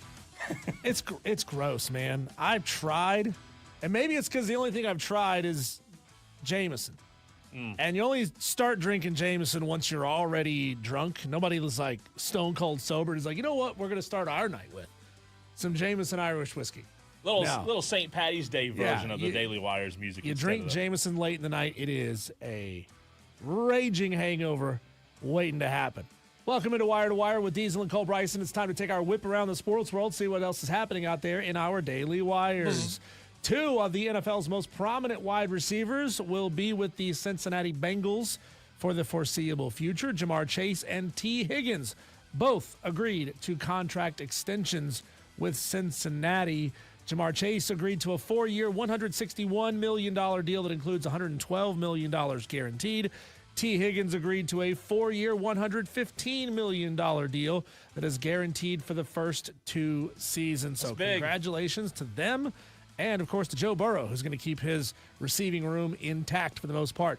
Also, in NFL free agency news, the New York Giants will host Jameis Winston on a free agent visit. I think it's worth it, if only just for comedic relief. Just for comedic relief. He's going to keep that team, that locker room, loose. They're saying, hey, guys, it's been stressful around the office lately. We're not going to sign him, but let's bring Jameis in just to have fun. We need somebody. Could you imagine having to choose between a rain cloud and Aaron Rodgers and a ray of sunshine and Jameis Winston? I would rather suck and be happy. Right? You bring in Jameis Winston. UCLA is the top overall seed in the women's NCAA tournament. They are joined by South Carolina, USC, and Texas as the 4 number 1 seeds in the NCAA tournament. First time in school history that UCLA are the top team in the tournament. 2 losses on the season. Both of them came to the USC Trojans. They did have one big win, though, over South Carolina, and that's why South Carolina is not the number 1 overall seed. Rory McIlroy defeated J.J. Spawn in a 3-hole playoff at the Players' Championship. The win nets him $4.5 million in prize money and a custom-designed Tiffany & Company trophy. He will also get fully exempt status on the PGA Tour through 2030, which means he doesn't have to adhere to all the other qualification requirements. This is Rory's first major win since 2019. Congratulations to Rory getting back into the win column. This is a major? Yeah. The Players' Championship? Yeah. I didn't realize that. And I like a little Monday morning golf. Me too. Good times. Sign us up for that every Monday. If I could show up to the studio every day with Bermuda grass on my shoes from having been out at the course all morning, getting in a quick 9 or an 18, I would do it. The problem is I can't walk in here unprepped. The Woods brothers are back in the NASCAR playoffs as for the first time in the Sprint Cup Series. Josh Berry found victory lane on Sunday in Las Vegas. So congratulations to the Woods brothers and the team. Clemson's Lucas Glover finished the Players' Championship tied for 3rd, shooting 10 under on the final weekend. He shot a 66 on Thursday, 70 on Friday, and a 71 on both Saturday and Sunday. That's tough there. 66? That's good. Yeah. There was another Clemson player. I tuned in and watched hole 17, and I don't remember who it was. It was another Clemson alum. Was it? Who put one in the drink on 17. This was on Saturday. No, it was on Sunday, and they had 30-something balls go into the water on 17 because they had a wicked wind blowing right at the tee box, right over the green at the tee box, and it was just hanging balls up, and they were putting them in the water left and right. On the diamond this weekend, Clemson baseball took 2 of 3 against Notre Dame. They won Friday and Saturday, lost yesterday. South Carolina is 16-5 on the season after dropping 2 of 3 to Oklahoma.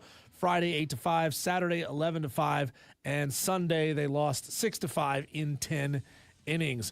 The Wire to Wire Tournament Challenge is open. Just go on ESPN.com and search Wire to Wire and click Join Group. We want you to be a part of the Wire to Wire NCAA Tournament Challenge. Last we checked, we had 24 Tolos already in the challenge. This thing's just going to keep on growing when you decide to put your money where your mouth is and get in there and play.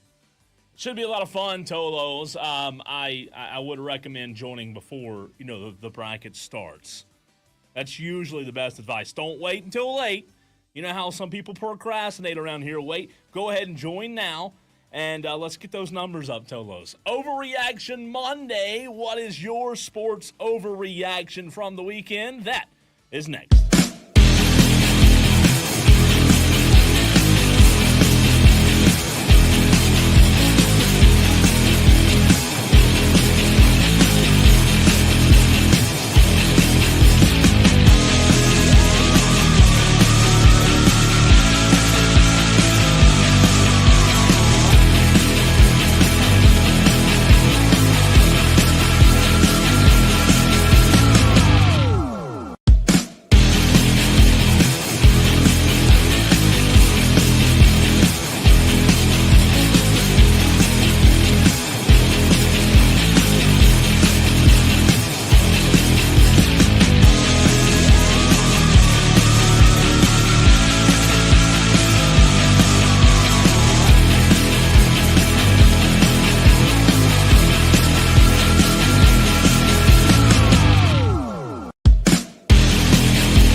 that is today. If you didn't know, every single Monday, during the wire-to-wire sports season, you look at your calendar, that's what it says on there. You know how it says it gives you St. Patrick's Day, it gives you the other dates, the holidays. It also says Overreaction Monday. Every Monday, 5 o'clock, we overreact to what happened in the sports world. So many things to overreact to, Tolos, whether it be college basketball that happened all weekend long, including yesterday in the selection show, whether it be professional sports, college baseball, Clemson, South Carolina, NBA, NASCAR, whatever you want to overreact about, you can do so. The phone lines are open at 844-FAN-PHONE. That's 844-326-3663. Text line also open as well. Diesel, my first overreaction is that the SEC needs to understand that the world doesn't revolve around them. They're they're one of the few conferences that play their championship game on a Sunday. We have to wait until 6 o'clock on a Sunday night to get to Selection Sunday. Play all the championship games on Saturday like everybody else does. Why is the SEC and the Ivy League playing on Sunday? It doesn't make sense to me. Play them on Saturday. Well, especially when, the SoCon played almost a week ago. And so here we are, the SoCon champions in Wofford having to sit for a whole nother week before they find out who they play, giving them more time to develop rust. And I don't like it, man. I don't like – I wish they would just play all of them at the same time. I understand television and they want to put on some national broadcasts, and you can't do that if you've got all the tournaments playing at the same time. But I think, Cole, that means you should slow down the SoCon championships, the Sun Belt championships. Slow them down. Instead of playing night in and night out the way the tournament goes, you slow them down so that their title game, all the championship games are on the same day. Yeah, I don't know. It's just like college football playoff. You wake up on Sunday, and it's like 12 o'clock, Diesel, 1 o'clock. You're not having to wait long. And then the women last night, the women's bracket doesn't start until, almost 8 o'clock. South Carolina, they did find out who their opponent was. They're getting some games at home. By the way, before we go to the phone lines, random guess. South Carolina Diesel in the first round's playing like Tennessee Tech Community College or something like that. Random guess of how much South Carolina is favored by over this no-name team from Tennessee. What's the spread? I'm going to guess the spread on that game is 40.5. 45.5 points. Wow. South Carolina, I looked this morning on ESPN. They play Friday at like 4:30. Let me look. That way I'm not lying to the Tolos. South Carolina women play Tennessee Tech, and I wasn't making that up. It's really Tennessee Tech. But they're not Tennessee Tech Community College. You got on me earlier about being disrespectful. Now you're being disrespectful. Tennessee Tech, by the way, is 26-5. They're pretty good, but they're a 45.5 point underdog, Diesel. That game 4 o'clock on Friday. Want to hear your overreactions, Tolos? Should they just call that one at halftime? Oh, my God. Don't even play South Carolina's going to be up 30 at halftime. Just be like, you know what? We know what's going to happen. What they should do is they should say, hey, the first to 35. Like, you know how we used to do playing pickup basketball as a kid? Yeah. Next point wins. You know the skunk rule? If South Carolina gets up on you 20-0, game's over. 21 points, just over. You got skunked. I'm with you. It might be 21-0 final score. I mean, it really could be. And we had some Tolos text in and correct me. Happens all the time. Totally okay. About the players not being a major. Texter says it's referred to as the fifth major because it's the next biggest tournament. I am guilty of reading the sports website, and this is verbatim, which you can't trust everything you read. Verbatim, quote, "This win marks McElroy's first major victory since 2019." So blame that, and blame me for not knowing that the Players was not a major. Well, even me as a non-golf guy, it caught me off guard, and I was like, I didn't know it was a major. However, I will tell you, I watched yesterday, Diesel. I just think with as much change as there is in sports, if you had told me that with the major flipped and moved to a different location this year, I'd be like, okay, yeah. I mean, all major sports are changing. I will say, for someone who's not a golf guy, you know me, I don't play golf, never have. I don't consider myself a golf guru. I watched yesterday. It was really good. Like, Rory played well. We talked about Lucas Glover, who played well on Friday. Shot a 66. It was enjoyable. It's even better when you start playing golf, Cole, and you realize just how hard some of these shots are. I don't know if I can do that. And that course in Florida at Sawgrass, oh, my gosh. It was gorgeous. Oh, my gosh. It was beautiful on TV last night. Mm-hmm. The sun was setting. And, it was getting dark because they had a late start because of the weather yesterday. So they couldn't finish the playoff, obviously, and had to play this morning. But you know what? Like, I'm looking forward to the majors. I'm looking forward to the Masters and PGA Championship. I want to go in Charlotte at Quail Hollow. I went last year to Quail Hollow and had a lot of maybe I'm starting to get into it a little bit. I don't know if I can ever play or not. We'll see. Tolos, it's time for you to overreact to what you saw in the sports weekend. Again, 844-326-3663. We have one text we'll get to in just a second, but let's first go to the phone lines, where Dewey is standing by, our daily Dewey. Dewey, what's your overreaction on this Overreaction Monday? Yes. Well, y'all gave me a whole bunch of things to overreact to on top of what I'm going to overreact to. So between Chris Justice and Dawn Staley, it infuriates me. Only thing I'm going to say about Dawn Staley is she needs to put up or shut up. It's the whining and crying, boo-hoo-hoo-hoo. You're number one. Who cares if you're the overall number one? Thank you, Put up Dewey. or shut up. Of course you're going to beat Tennessee Community College, or should I say Tennessee High School. Of course. And you're probably going to beat the second team, too. But just put up and shut up. What was your Chris? Well, I'm sorry. Go ahead. What were you going to say? I'm sorry. You both killed each other's train of thought. I was wanting to know what you were going to say about the weather. You said something about the weather, man, and the weather this weekend or something. Well, Chris Justice, he needs to be fired. I noticed they probably put him on disciplinary action because I noticed they got the cute little girl on tonight. So that's what he gets for lying. They only pull Chris out of the bullpen when the weather gets real serious. I had to spend a night in my closet because of him. Hey, all right, what else? Anyways, I want to touch on what Tom Somerville talked about last week about the NIT. He was 100% correct. And they did get an invite to the NIT. And Lamont Parrish, it's a travesty and an insult to the university that he turned it down. I know it's the NIT, but come on. Those players still have the right to play, and just because one or two people are injured or the rest of the team sucks, they can still go play. It's an embarrassment. It's a travesty. He should be fired for that. Thanks, Dewey. Is that all? Anything else? No. Okay. Thanks for the call. Thanks, Dewey. See if we no on today. You know what? I disagree. On the NIT thing with South Carolina, I don't think they should have played.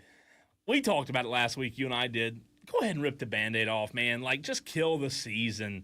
NIT, what good does it do you? You need to be spending your time as a head coach figuring out, Diesel, what to do next year to get this team back relevant. You need to be out on the recruiting trail. You need to be hitting up the guys that you've already gotten commitments from and hope to God that you can hang on to them because your season didn't go well. You need the homegrown, homespun players that you have had an eye on for a while to come to you instead of going to another conference foe. You need to worry about how to win regular season games, not the NIT. I don't blame them, not one bit.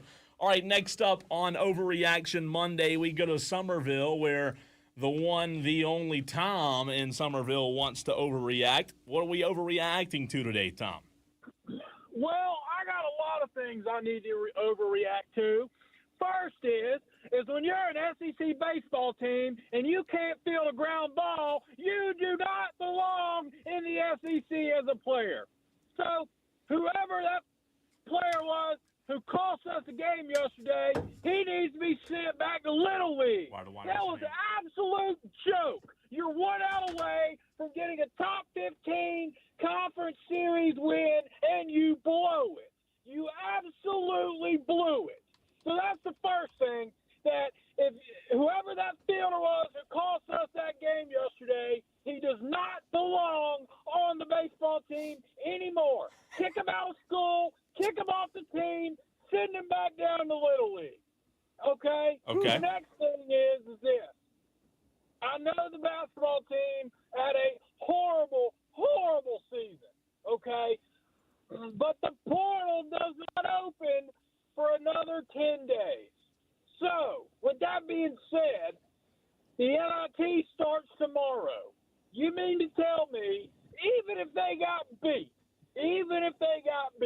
who cares that you can't prepare, say, some of the freshmen on this team, some of the sophomores on this team that you know are coming back? You can't tell me that playing an NIT game would not allow them to just get a little bit more playing time. You've had all season to do that, Tom. You've had all season. But they didn't play. Well, maybe they should have, because the starters sucked. They did suck. But here's my thing. If you play those guys in an NIT game, yes, it's against a bad school. Who cares? You play them. You get some game film. If you know, hey, this ain't going to work, tell them to get out of town and go get somebody better. Because if you don't have any basis to prove that off of, what are you going to do? You're going to take a risk on them coming back. If they don't translate anything, you wasted another year. Hey, let them play in the NIT. If they ain't any good, kick them off the team and go get somebody better.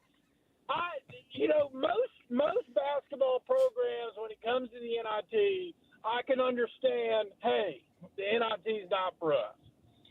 But see, the problem is South Carolina is not a staple in the NCAA tournament.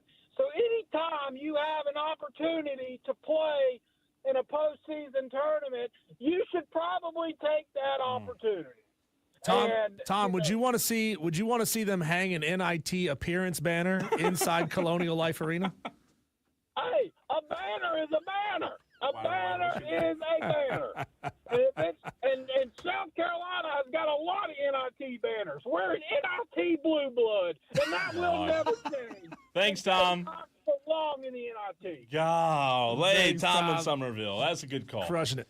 All right, the phone lines are loaded up. We go next to JD. What's your overreaction on this Overreaction Monday, JD? Well, first of all, thank you for taking my call, gentlemen. Second of all, I've been waiting to call and say this. Shut up, Dewey, and shut up, Tom. It is the most respectable thing to do for the Gamecocks to stay out of this NIT tournament. What does one more stinking game that they're going to lose matter anyway? Are you kidding me? Like, they're not going to get any practice time. One more game played. Trust me, they've all played this year. They've been injured. So there is absolutely no reason for us to sit here and say, oh, the Gamecocks should have went to the NIT tournament. That's the most ridiculous, absurd thing I've ever heard in my life. And had the Gamecocks gone to the NIT, they maybe have robbed somebody, I don't know, like Chattanooga or Furman or Sanford, of maybe making an appearance. So you know what? Go lick your wounds, Lamont Paris. Hope that you keep Colin Murray Boyle, get Eli Ellis in the building, and come back next year. Good night. That's a good call. Good call, JD. Now he's doing it. He's doing Mic dropping and hanging up the phone. I like it. Dewey didn't even today. JD did. That was awesome. Have you ever watched an NIT first-round game on campus, Cole? It's depressing. Nobody goes to NIT games. You can't get students up for that. You can't get fans to show up. It's terrible. It's bad. I agree with JD 100% there. Next, we go to Michael on Overreaction Monday. What's your overreaction, Michael? Hey, y'all. I just want to give a new perspective on this whole South Carolina and the NIT thing. I don't even think they deserve to be there. You're telling me a 12-win team deserves to play in the NIT with, the last caller, JD? Good take on Furman, Chattanooga, Sanford, teams that they've won over 20-something games. I do not care who they've been against. They're ranked really high in the net and in the Kim Palm, so they deserve to keep playing. It means more to a team like them than an SEC team that played like crap and they don't even want to be there, hence to why they didn't accept it. And we saw that rule change to where they made it to where the conference champion doesn't get an automatic NIT bid, whatever. We know that was made for teams like South Carolina to go in there, and they still denied it. This year's NIT has 28 mid-majors, so I guess we're going to start seeing the NIT be the mid-majors version of like a March Madness, but, not as good. Good take there, Michael. Good Appreciate call. you, Michael. I like Good that. call. Good luck in He's the right, CBI though. Gamecocks. Yeah, he's right. I mean, those teams, they're playing well. Chattanooga, they're in the NIT, I believe, right? It should be regular season conference champs who didn't get into the NCAA tournament, and after that, you fill it with the best net rankings teams. Yeah. So you get the elite over the course of the regular season mid majors, and then you get good, obviously not great, but good power teams to kind of sprinkle in. I'm with them. Good call, Michael. Good call, JD. Tom in Somerville, always, a treasure. We got time for one more before we hit a break and run to Will Vandervort of the Clemson Insider. DB wants to overreact on this Overreaction Monday. What's up, DB? Hey, guys. Mine deals with NASCAR, and I think one of the things that might have kept fans from coming back is the severe lack of cool sponsors. Even my favorite driver is now the National Debt Relief is his main sponsor, and Supercuts is his, other sponsor. But you got Morgan & Morgan out there. What were some of the other ones I came across? Ruoff Mortgage. It's not a bad take. Boring sponsors. I mean, that's not a bad take. Like, do you want to wear a hat that says Morgan & Morgan on it? Or how about Title Max? One of the craziest commercials we hate hearing on the radio every day. Yeah, let me go ahead and wear a Title Max hat as my favorite driver. Like, hey, come on. How about that BetMGM car, though, yesterday? Yeah, I see that. Do you like that? Yep. Ooh, this car is sponsored by gambling addiction. Yeah. Well, it's because it was in Vegas. Yeah, I mean, who was that? Was that that was Bubba, right? I forget. No. Bubba had the Air Force car. Yeah, he had the Air Force car, which is cool. I mean, I did like that. All black. That all makes sense. Yeah. And plus Air Force Ones, Jordan's brand, all that. I mean, all just fits. I think Kyle Busch was the BetMGM car, Dan. Well, one of them, which was the one that had just the number 1001 on the hood? Yeah. Like, what is that? What nobody even knows what that means. But so that's my issue is bring back the cool sponsors and logos that used people to want be to wear. Tide and Miller Lite and Budweiser and Valvoline, Texaco. Now it's a bank and Janny King, Porta-Johns. Hey, cars. DB, though, all that matters is the car that won yesterday has the best paint scheme and always will have, and had, in past tense, the best paint scheme. You know where I'm going with that, don't you? Ford? The 21, David Pearson. Yeah. Oh, Pierce. See, I didn't know. I didn't place that was Pearson's old sponsor. Yeah, man. I don't think he was still driving when I started watching, but yeah, I get his connection to this area. And the other guy, Jeremy Clements, he didn't. He ended up, I think, knocked out Xfinity of his race. Yeah. Yep. But okay, well, that's all thanks I got. for the call, DB. Appreciate you, man. Thanks, Dan. He's not wrong there. I have thought about that very thing, about the sponsors just sucking nowadays. They're not cool. Yeah. Need cooler sponsors. You don't want to buy a jacket or a hat or a pennant with some, credit union as the sponsor. You don't want that. You want cool sponsors. We don't have cool sponsors Bubba Wallace, in NASCAR anymore. You should have seen it was black, Air Force, all black. It was the best paint scheme yesterday. It was really, really good. When we come back, we dive into Clemson basketball. They're headed to the NCAA tournament. We know who they're going to play. That conversation with Will of the Clemson Insider coming your way next on the Fan Upstate.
Cole, did you see that Denny Hamlin walked out of Vegas with $75,000, even though he didn't do particularly well in the race? No, he didn't do well. I don't even think he was top 15 yesterday. How do you win the money? Denny Hamlin hit a six-figure jackpot on a Buffalo slot machine Friday night prior to the race. Of course he did. He won. Yeah, of course somebody who's already a multimillionaire walks out with $75,000. On a what machine? On a Buffalo slot machine. I think I've seen. Is that Buffalo? Like, I wonder if that's Buffalo Gold, because I love Buffalo Gold. Probably. It's a game? Yeah.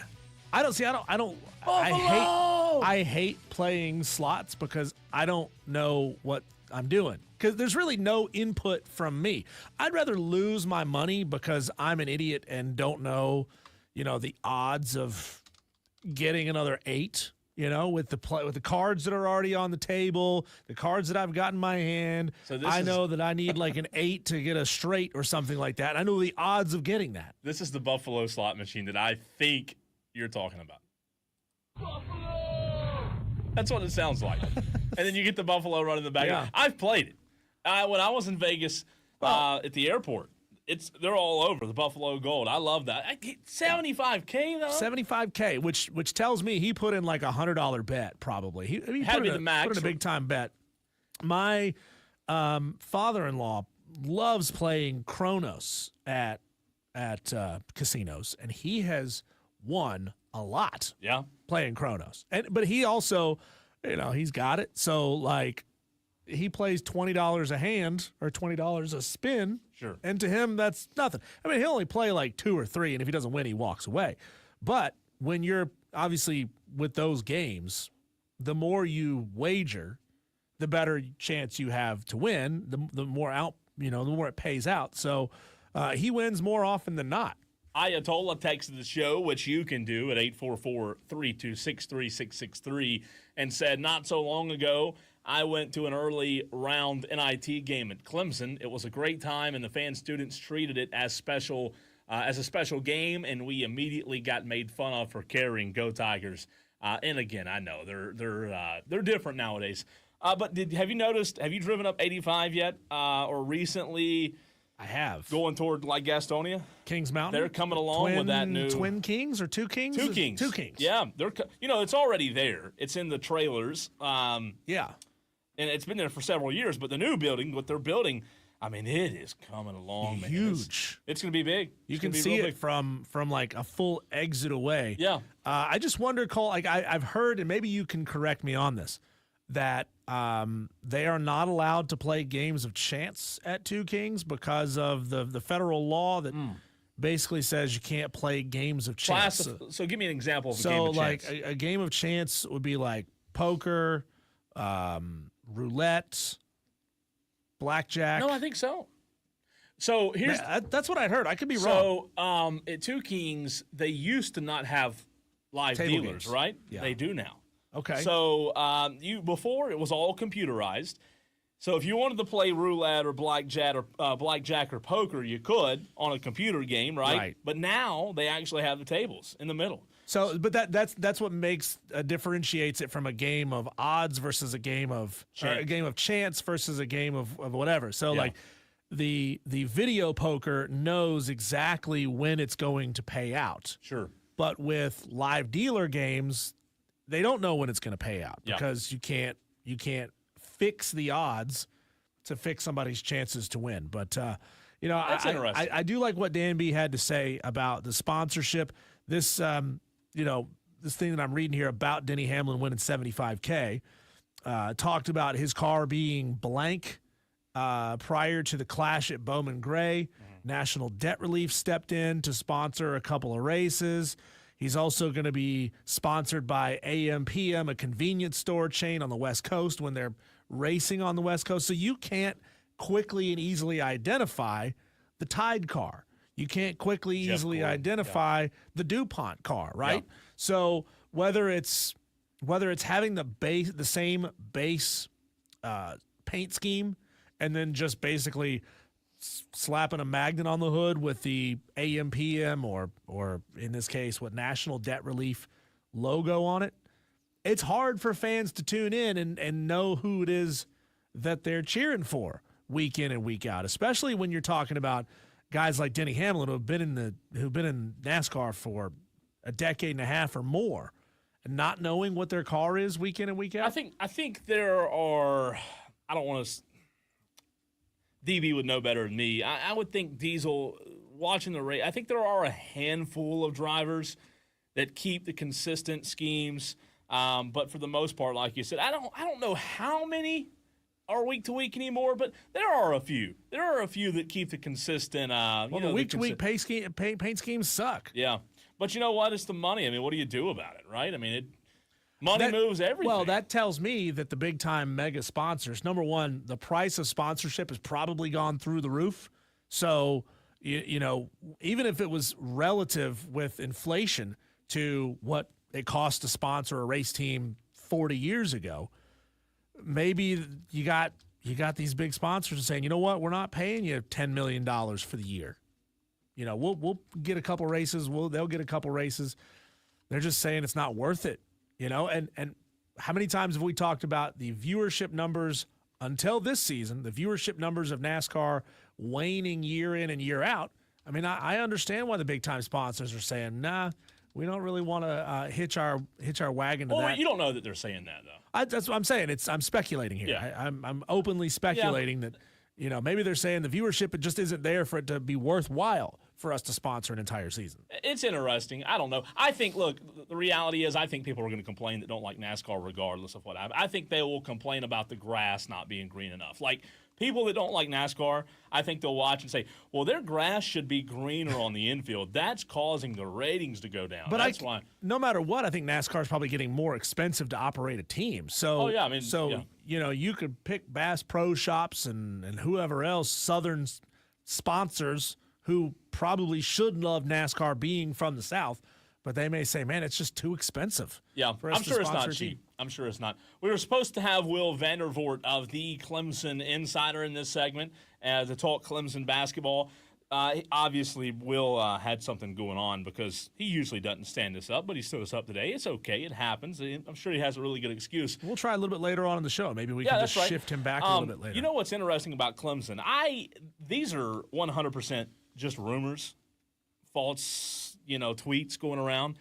But I've just lately seen, like this past weekend in particular, Diesel, a lot of false rumors or people claiming that Brad Brownell is leaving Clemson to go to Indiana. Mm-hmm. And, of course, we haven't seen anything close to official yet. I just wonder, do you, the Tolos out there, the Clemson fans, you think there's any possibility that Brad packs his bag and goes to Indiana? Or does Indiana even consider Brad as a top candidate? Indiana, if they want to try to create some form of normalcy, like a steady, a sinking ship, maybe that's an interesting candidate in Brad Brownell.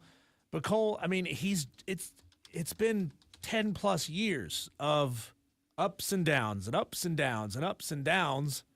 I don't know that if you're Indiana, Brad Brownell rights your ship. It's interesting. I mean, everybody will take a job when the strike when the iron is hot phraseology. Yeah, and that's true. The iron is white hot for Brad Brownell right now. I just don't know if it's hot enough for Indiana, a storied, legendary program. Oh yes, top five program in the country. Like Mike Woodson stepped down after 4 seasons. They're historic. You said it. They've won 5 national championships. Yeah. Now, they haven't had much success recently. That was in the 60s and 70s. Right. They've only made March Madness twice in the last 8 seasons, 22 and 23 under Woodson.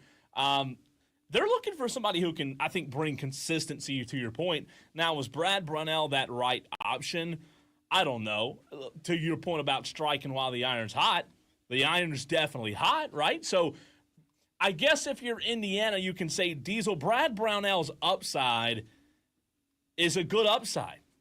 But do they have questions about consistency, or could you argue, if you were a defender of Brad Brownell, you could argue, I guess, maybe you look at his body of work in this new era of college basketball with portal and NIL, and that's enough to say, hey, the Indiana job could be. And by the way, Chapel Fowler of the State newspaper asked him about it the other night, and Brad said, I'm not going to talk about potential jobs. I have a great job. I'm 100% focused on this team and what we've got ahead of us, trying to do everything I can to help us continue to win the next game. He has ties there. He played college basketball at DePaul from 1988 to 1991. He was an assistant coach at Evansville in 91 to 92, Indianapolis. Diesel, we know he's focused on this job. That's coach's talk, right? But I just, I don't want to dismiss it. I do think there could be something there. Well, I mean, you look at his roster right now, and you see such an emphasis on the Southeast. The Hunter brothers, both from Atlanta. Yeah. You got Ian Shefflin from Atlanta. You've got Chauncey Wiggins from Grayson, Georgia. You got a couple of guys who don't play a whole lot from kind of all over the place. Texas, Ohio, Charleston, Charlotte. But these are guys who don't get a ton of playing time. Sure. You also look around and see, all right, you got Victor Locken that he pulled out of Cincinnati. You got Jake Heidbreder from Indiana itself. What if he's just his recruiting is all over the place. Let me ask you this. Then let's just throw this at the wall and see if it sticks here. But talking about Brad Brownell in Indiana, what if Clark Kellogg was right? What if Brad Brownell took this Clemson team to a national championship and played a Florida, played a whoever it may be out of that side of the bracket after being in the Elite Eight the previous season? Even call it the Final Four, Diesel. If he were to make a Final Four or national championship run, do you think that would be enough to sway Indiana?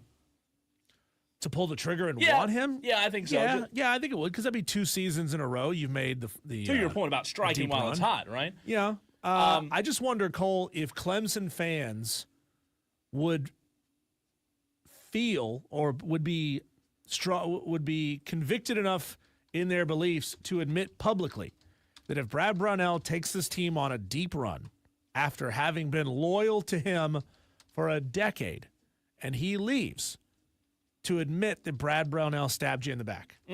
Because that would be an ultimate stab in the back if he were to leave. I don't think he's going to. I'm going to be very clear about that. I don't think he's going to. I think it means a lot to Brad that Clemson was loyal to him. Sure. And gave him many opportunities to right the ship and have given him what he needs and to have a first-class facility. Yeah, might be right, yeah. All of those things.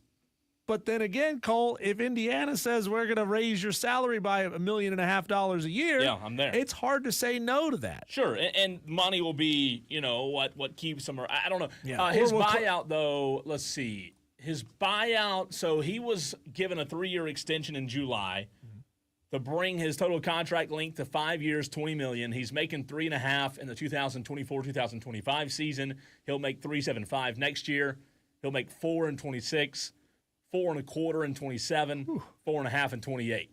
So if Brad Brownell were to terminate his Clemson contract early to accept another head coaching job, he would have to pay the school 20% of his remaining total compensation within 90 days.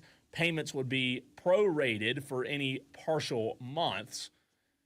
Let's see. Clemson would owe. Look, so here's what's interesting. If Brownell were to terminate his Clemson contract early to accept another head coaching job in the 3rd or 4th year of his deal, he would have to pay the school 15% of remaining total compensation within 90 days.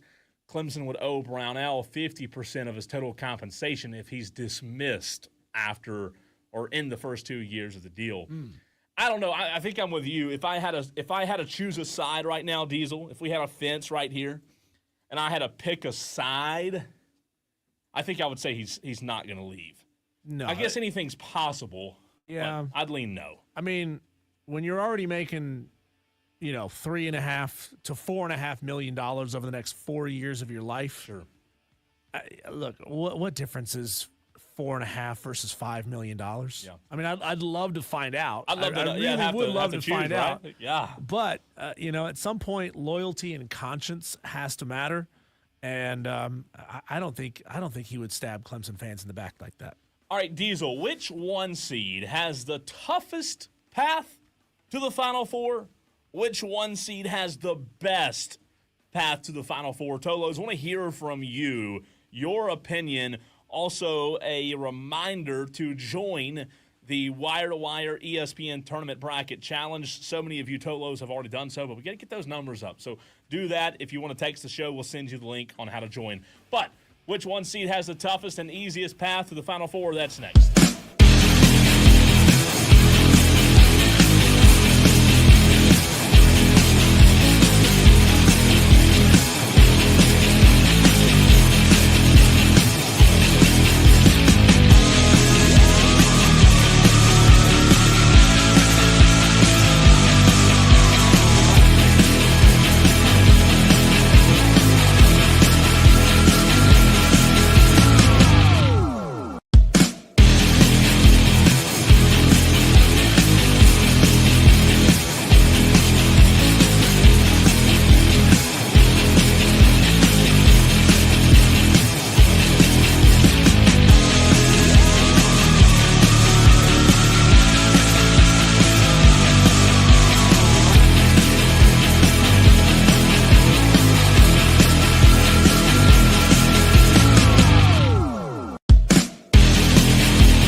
I don't know if Diesel knows how to folk dance or not, but it sounds like a hoedown in Dublin. yeah, that's exactly what the title of the song is, Hoedown in Dublin. No, I'm kidding. It's not. Tolos, want to ask you a very important question here. Number one, will you be so kind to join Diesel and I in our NCAA bracket challenge on ESPN? If you haven't joined yet, do so. Fill out your bracket with us and see if you can have a better bracket than us. That way you can say you know sports better than we do. Text the show.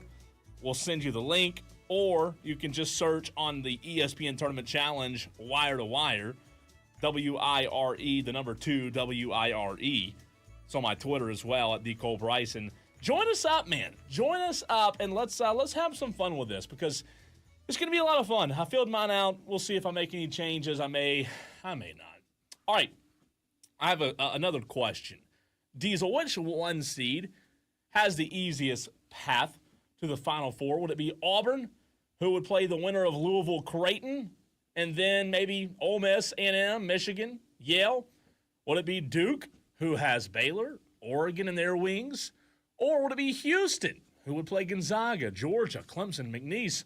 Or would it be the Florida Gators, who will play UConn or Oklahoma or Memphis or Colorado State, maybe Maryland or Grand Canyon, eventually maybe St. John's down the road as well in the Elite Eight? Which one seed do you think has the best path to the Final Four?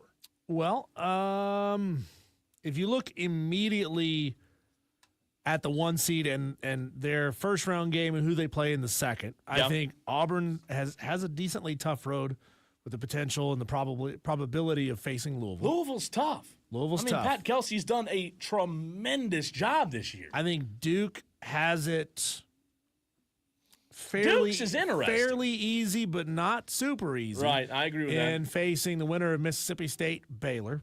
Not a tall cup of tea. With Florida, they've got a kind of a down UConn.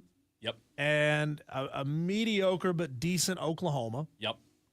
And then Houston has SIU Edwardsville, and then the winner of Gonzaga, Georgia. Gonzaga's having a down year.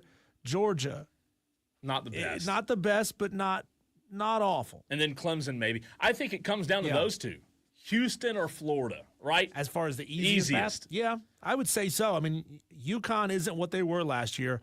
Oklahoma is just okay. Georgia is okay. Gonzaga is okay. Right. I think so. If Clemson could meet Houston in the Sweet 16, I think I'm going to go with Florida.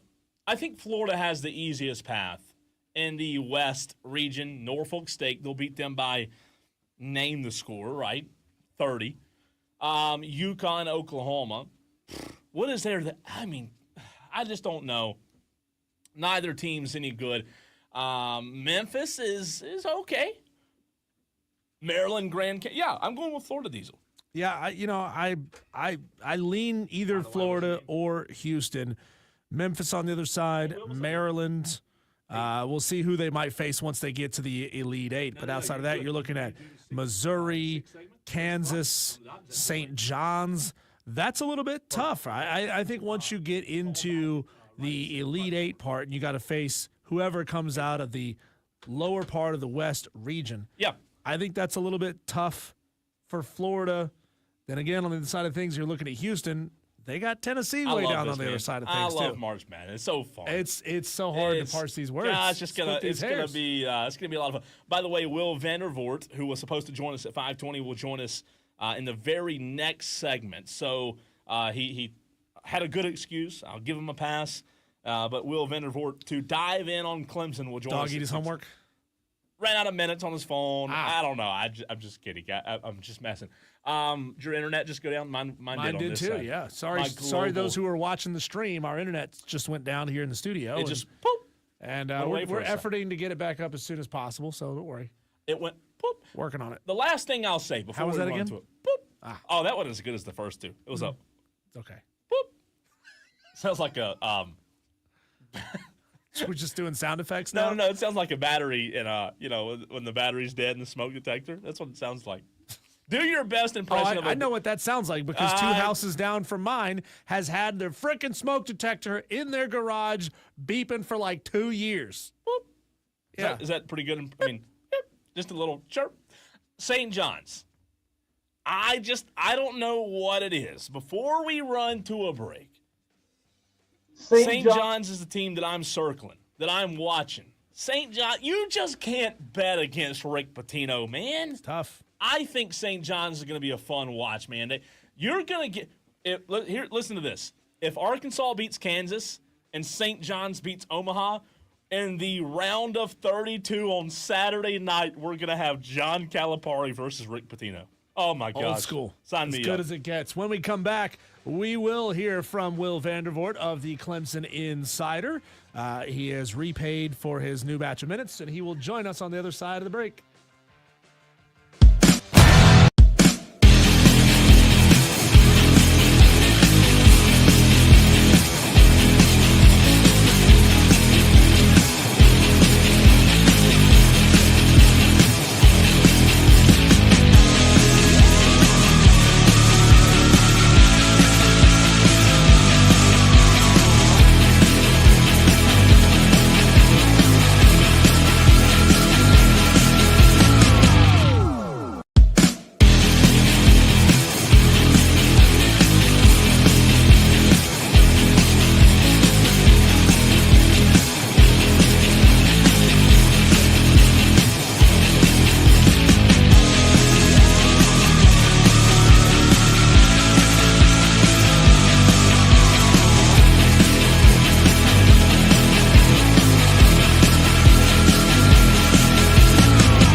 Well, we had a failure to launch on attempt number 1 with our very next guest, but that's okay because he is making good. He's calling us. And we're bringing on now Will Vandervort of the Clemson Insider joins us here on Wire to Wire with Diesel and Cole Bryson. Will, I understand that Clemson had a little bit of a hello Cleveland moment trying to get into their locker room at halftime of the Louisville game. I wonder, in all your time covering sports, and it happens to most of us at some point, have you had your hello Cleveland moment? And are you hearing anything from Brad using that moment and the annoyance of being locked out of their own locker room for about 5 minutes as any kind of an explanation for why they didn't play so well in the second half? First of all, my family's from Pittsburgh, and we're all Steelers people, so we don't ever have any hello Cleveland moments. That's the first thing. We got a, you got a Steelers guy on. You can't talk about Cleveland. Well, anyway. But has anything like that I ever seen? No. I mean, I've been covering Clemson a long time, and I've never seen anything like this happen to anybody. It was kind of crazy. The guy at Louisville was real nice to me. His photographer had got that video that you've seen all over, and that they were locked out of the locker room. And he says, "Hey, you cover Clemson, right?" And I was like, "Yeah." He's like, he says he showed me a thing. I was like, "Man, let me have that. Can I steal that from you on Twitter?" And he says, "Yeah." So we put that video up real quick, and it went viral, obviously, and just crazy. Clemson was out there for 4 minutes. Brad had to give his halftime speech out there where everybody could hear it, and his adjustments and everything. It was crazy. I can tell you Coach Brownell was not happy. I can tell you Clemson University was not happy. Graham Neff, I know, was not happy about it. We at the Clemson Insider, we reached out to, while we were there, we talked to several ACC officials, and they went and looking into it, to what happened, and they told us, later on that, and you've heard Brad say the same thing, that they really don't know what happened or what caused it. Jim Phillips did call Brad last night and apologize for that happening, but as far as the ACC knowing what happened, they don't. Right now, they still don't know why that happened, why Clemson was locked out. And I think mainly the main part Clemson was mad about was, like, why isn't there a person right there with the keys to let them in if something like that happens? Instead, they had to wait for the person to come from the other side of the arena to let them in, and it didn't seem like that person was in too much of a hurry. Yeah, they were enjoying a hot dog while sitting in the – I've been to these games. Well, I've been to these arenas. I know how these security people, they were enjoying their nachos, and they were inconvenienced because – Brad Brownell wanted in the locker room. We're joined by Will Vandervort of the Clemson Insider. I'm going to give you a statement, Will, and I want you to tell me just quite simple, true or false, and why you give that answer. In the last few outings, Clemson basketball has not been at their absolute best. Is that true or false, according to Will Vandervort? That's true. I mean, and then Brad even talked about that yesterday, how they have not played well the last 3 or 4 games collectively, and they've had their moments where they played okay. But as far as playing at their best and playing good, clean basketball, they haven't done that the last 4 games. And it's been obvious in the way they've played.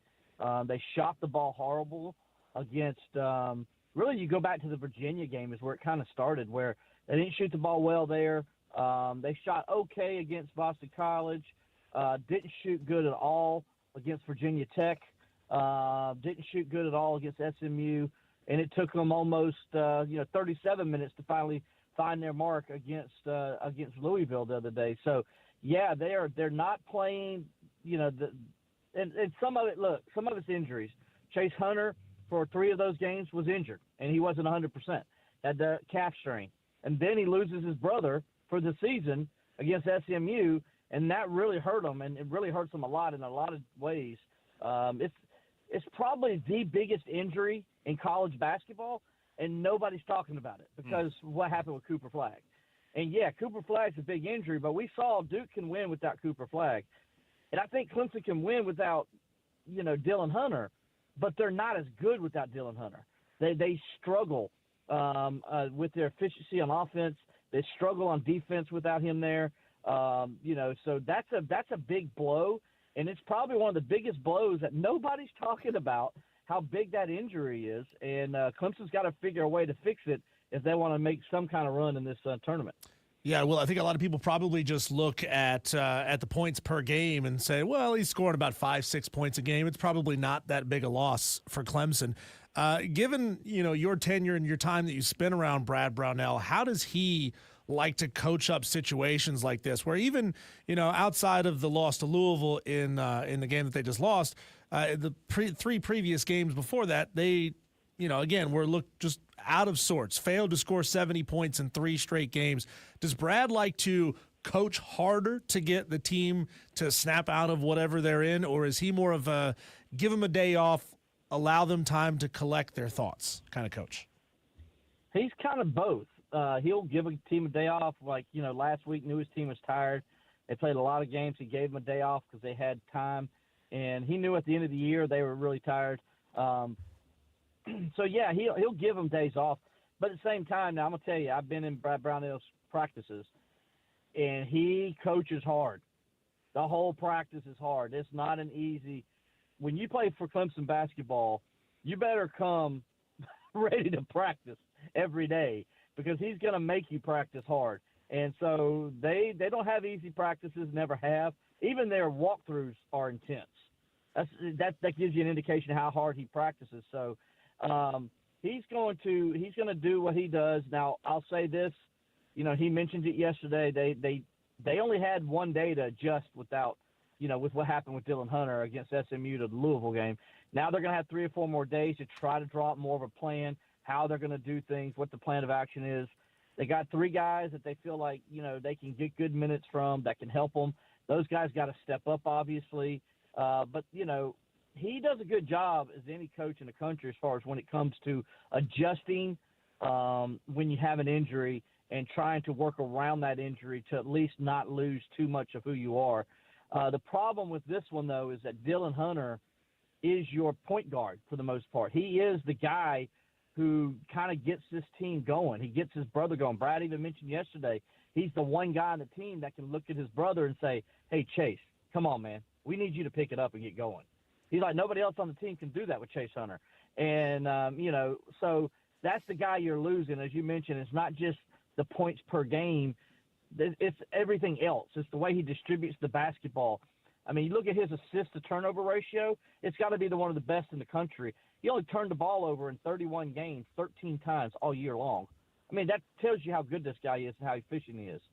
Well, when you look at Clemson's draw, obviously McNeese, the 12 seed, Clemson up north taking on McNeese. If they were to win that one, they would get the winner of Purdue versus High Point.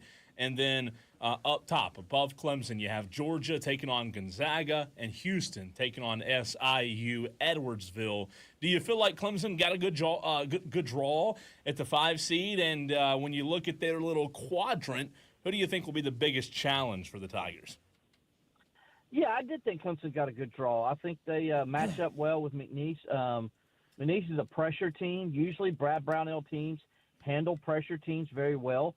So I expect Clemson to handle that and be able to, settle its offense in and get a lot of easy baskets. I really expect Clemson to get a lot of easy baskets in this game if McNeese is going to pressure, which is what, a Will Wade team, it goes off the old Oliver Purnell here at Clemson, right? And Shaka Smart. That's what he grew up on as a coach, and that's what you expect his team's going to do. So I like that draw. I think Clemson's got the guards to handle it and will be okay from that standpoint. And then if they get to the next round, which I think they will, I like the matchup there with Purdue.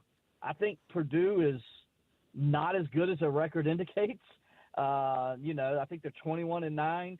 I think that, they're not nearly as good as they were a year ago, obviously. I think Clemson can do some different things with them. That'll cause them to really struggle from the outside defensively. So I like Clemson to get to the Sweet 16. Now, if they do that, then they're going to play Houston. And I'm going to tell you guys now that without Dylan Hunter is going to be a challenge for Clemson.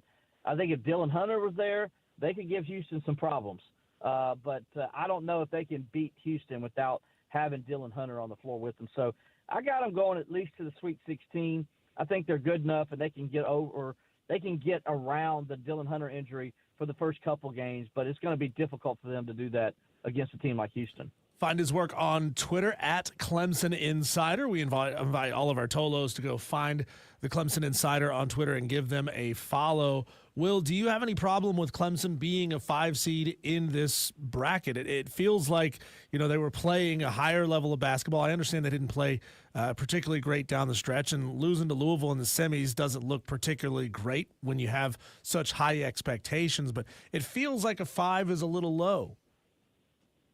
Yeah, I mean, I thought after, and I hate to bring it up again, but I think after the Dylan Hunter injury, that's why they dropped to a 5. I really believe if Dylan Hunter was playing, because you look at Clemson's offensive efficiency and that lineup, it's number 1 in the country in offense and defensive efficiency together, right? And so, like, Dylan Hunter not being in there, they dropped significantly, and so I think that is why the committee put Clemson as a 5 seed. I think they initially were thinking of Clemson as a 4, and I think maybe if Clemson would have won that game against Louisville without him, they may have given him the 4. But I think after that, they kept Clemson on the 5. So I was not surprised at all to see them on the 5. That's what I was expecting, just because I thought that the Hunter injury would cost them, and I think it did. What was Will Vandervort's reaction to seeing North Carolina in a play-in game? I was a little surprised, but also a little happy to see North Carolina having to play in the play-in game, because the Tar Heel fans have always thought forever they were too good for that game. So, it brought a little smile to me to see that happening when you see Duke and North Carolina, one of those guys in the play-in game. But I think North Carolina – personally, I think North Carolina should have been in the tournament. North Carolina's better than a lot of those teams in the SEC that got in. I'm telling you that right now. And they would beat them by 15 points. The SEC from about 6 down is just overrated as a conference, and I think you're going to see that play out in the tournament. Ooh. I think you're going to see Mississippi State and Ole Miss. Those teams aren't going to make it into the Sweet 16. I'm telling you that right now. And North Carolina is a team, because of the way they play and their guards, North Carolina is a team that, with the right matchup, can get to the Sweet 16. You know what I'm saying? They can score points. They can run up and down the floor. You saw what they did against Duke. Duke thought they had them beat, but because North Carolina is so good offensively, they can cause problems for teams. And they got 2 of the best guards in the country, and they're a problem to deal with on the offensive end of the court. And, so seeing them in there, I wasn't surprised. Seeing them as a first 4 in and playing in in Dayton, yeah, that kind of made me smile a little bit, to be honest with you. Will, I'm, just running around town doing my thing over the weekend, and I keep getting pop-ups from like Google push stories that Dabo Swinney not happy with Cade Klubnik in his more recent practice sessions, and really kind of ripping his quarterback publicly, which is not something we, number one, hear Dabo Swinney do a lot. Number two, we don't expect that out of a long tenured starter like that in Cade Klubnik. So what kind of details can you share with us on exactly what was going down in practice? Yeah, well, Dabo is the best at sending messages through to his team through the media. He does it as good as anybody, and that's exactly what he was doing on that day. He did not like the frame of mind his quarterback came into that last practice in. He said that he thought Cade was already already on the beach, sipping on margarita or something. He's just like, he just wasn't where he needed to be mentally, and in that practice, and it showed, according to Coach Swinney. And so that was a message, letting his quarterback know, who's the leader of this team, that, hey, you can't take days off, man. Everybody's watching you. You are the guy, and I can't wait till we get to talk to Cade when he gets back, and we can ask him, what that meant to him, because I'm sure he didn't like it. But I'm probably also knowing Cade. I'm sure Cade agreed with his coach that it wasn't a good practice and that his head wasn't where it needed to be. Not surprised Dabo did that at all because he's done it in the past. He's called out guys like Deshaun Watson, and he's called out Trevor Lawrence, and he's called out, Taj Boyd back in the day. So I'm not surprised at all to see he call out his leader of his team because he wants to make sure that everybody gets that message, not just Cade, but the entire team gets that message. In other words, he's expecting a standard out of them for every practice. And if he sees the leader loafing, he's going to call out the leader so the rest of the team will understand that could be them too.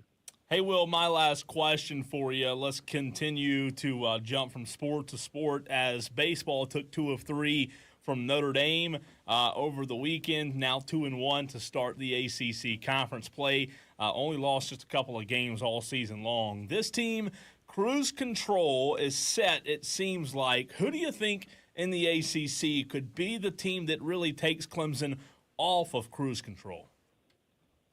Well, right now they lost yesterday. So Notre Dame, you give Notre Dame the credit. They were the ones that took them down yesterday to end that 17-game win streak. But Clemson won the series, so you're off to a good start to conference play. This week, though, they play Wake Forest, a very good Wake Forest team who's, again, got good pitching, got good hitting. They can hit the ball like anybody else. And so this is going to be a challenge for Clemson's pitching staff, who did not look good for 2 of the 3 games this weekend. Aiden Canuck looked really good on Friday night, 12 strikeouts, 1 walk, went 7 complete innings without only giving up 1 hit the whole game, whole 7 innings. The bullpen looked okay on Friday night. I think the bullpen did a good job Saturday, but Sunday the pitching just looked awful from all ends. But they didn't get good starting pitching from Darden on Saturday, and they didn't get good pitching yesterday from Justin LeGarrette. So they got to get better pitching on the weekend, the Saturday-Sunday's game than they got this past week, especially if they want to beat Wake Forest. Then in a couple weeks here, they got Florida State. They got to go to Tallahassee. That's going to be a big series. So they got some big series on the horizon, guys. And, the ACC is, they got, I think last time I checked, they had 6 teams in the top 15. It's a very good conference. It's right there with the SEC, as it always is. It's going to be that one of those 2 teams. It's going to be somebody from the SEC, somebody from the ACC, always sitting up at number 1 or number 2, right? And I think Clemson's got a chance to be one of those teams. But right now, the conference is just so good that it's going to be hard to just come out of there and go on another 17-game win streak. I think Clemson's going to be one of the top 3 or 4 teams in the conference. But where they're at, I don't know. We're going to find out a lot, I think, this weekend against Wake Forest. He is Will Vandervort, the Clemson Insider. Find him on Twitter at Clemson Insider. You're not going to find any more in-depth, plugged-in coverage of Clemson athletics than you will at the Clemson Insider. We appreciate your time as always, and we thank you for being flexible and joining us a little bit late. Thanks, Will. Hey, guys, no problem. We'll talk to you next time. Thanks. Absolutely. That's good stuff, man. He's dead on the money, and you're right as well. He's plugged in, and if our Tolos don't love the Clemson coverage and South Carolina coverage as well, man, we have the best of the absolute best on. I mean, Will's awesome, Grayson, man, all the different publications, they're all friends. I know they're competition, but they all do good work. Look, I think in the digital age, Cole, there's no you're not competing for a finite resource, which is like time on a network television show or a network radio show. People can consume as much of this as they want to. And I hope that a lot of people do consume from multiple outlets because you get different perspectives. You get guys who get a little tidbit of information because their little source gave them this piece of information that another big outlet doesn't have. Right. And, so it's just, it's great to see, number one, when you go out to all these games, just how close and friendly they are, because it's a very tight-knit community of people who can get that really top-notch coverage. Before we run to a break, we've got to play this audio. Do you have the audio handy, or do you want me to grab it? I have This is awesome. So give us the backstory here on this audio that's going to sound weird, but there's a reason it sounds weird. Yep. So we got an email from some radio junkies, 2 radio enthusiasts in Lapland, Finland. Which is not near here. No. They send us this email, and I'm just going to read it to you so you can hear exactly what they said. Do it in your Finland accent, We are Timo and Jari, 2 AM radio enthusiasts from Finland. Never mind. I don't know if I can do that for the whole email. We picked up your station, WYRD, all the way here in Finland, 4,444 miles from Greenville, South Carolina. We would be very grateful if you could confirm that we received your station. We have a passion for tuning into and identifying distant AM stations from around the world. We get these fairly regularly, Cole. It's like once or twice a year. Sure. We'll get a radio check-in from somebody who has been able to pick up our station over the air, not streaming, but over the air from a long way away. Says we're listening from a very remote cabin in northern Lapland, 200 miles north of the Arctic Circle. We've built a nearly 1,400-yard-long beverage antenna directed toward the eastern USA. I don't know what a beverage antenna is. Do they stack beer cans together to make this thing? I doubt it. It's cooler if it is. The listening site is far from any man-made interference, and we hope to hear many new stations. So they say, we tuned into your station on March 12th, 2025 at 7:18 p.m. Dang it, guys. You missed us by 18 minutes. Come on. On 13:30 a.m. and heard an identification. Encloses the audio file that we recorded. So, again, this is AM radio over-the-air reception from 4,000 miles away. Across the world. This is so cool every time we hear this. So here's what they heard in Lapland, Finland, 200 miles north of the Arctic Circle.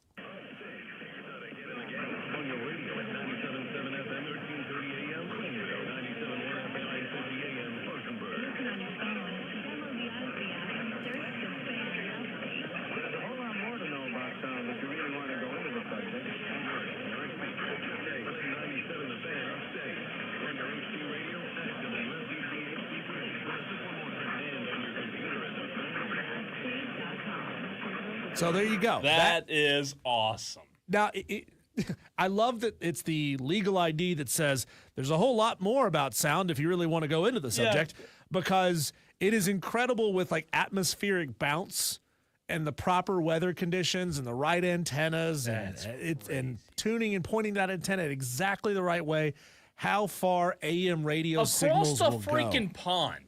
Right? Like I didn't believe it when I read it. I didn't believe it. Yeah.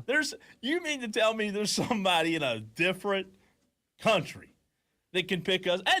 Here's what's wild about it. They say they live in southeastern Finland, but they travel 500 miles by train and another 250 miles by car. What that means, Diesel, to even is get to their radio receiver location. Translation, they're filthy rich, and they have a hobby. That's what that means. They also say we're men in our 60s, and we use this as a relaxing hobby that requires focus and attention. It takes our minds off work. How about that? Yeah, you and I can't go up into the mountains cold and just put a radio receiver up there and hear radio stations from Finland. That's unbelievable. It's so cool. Man. All right, Tolos, coming up next, we bring you a conversation we had earlier in the show with Rod Baxley, talking North Carolina basketball, talking Duke basketball. That conversation is next.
Happy St. Patrick's Day to all of you Tolos out there. I know it really doesn't feel like St. Patrick's Day today when it's a Monday and everybody's, celebrated it on Saturday. Every day is St. Patrick's Day if you're a drinker. Yeah, and you're wearing green today. I'm wearing a touch of green a little bit.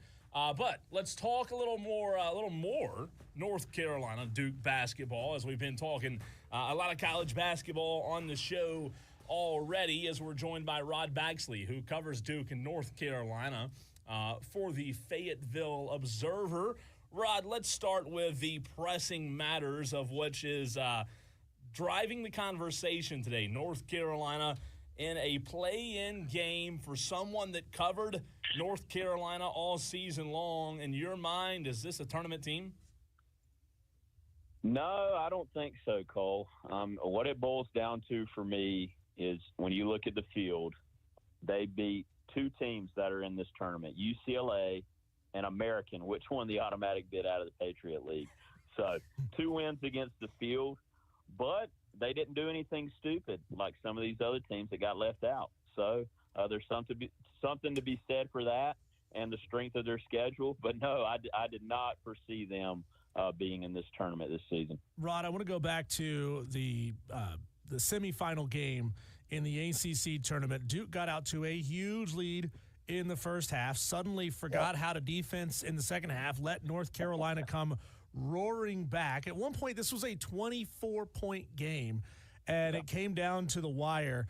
It feels like they escaped a little bit in that one, Duke did. How does John Shire use what happened in the second half of that game to get this team refocused going into the tournament? Well, I think mainly Duke pulled positives from those experiences, man, just because they didn't have Cooper Flagg and Malik Brown, two of their top players.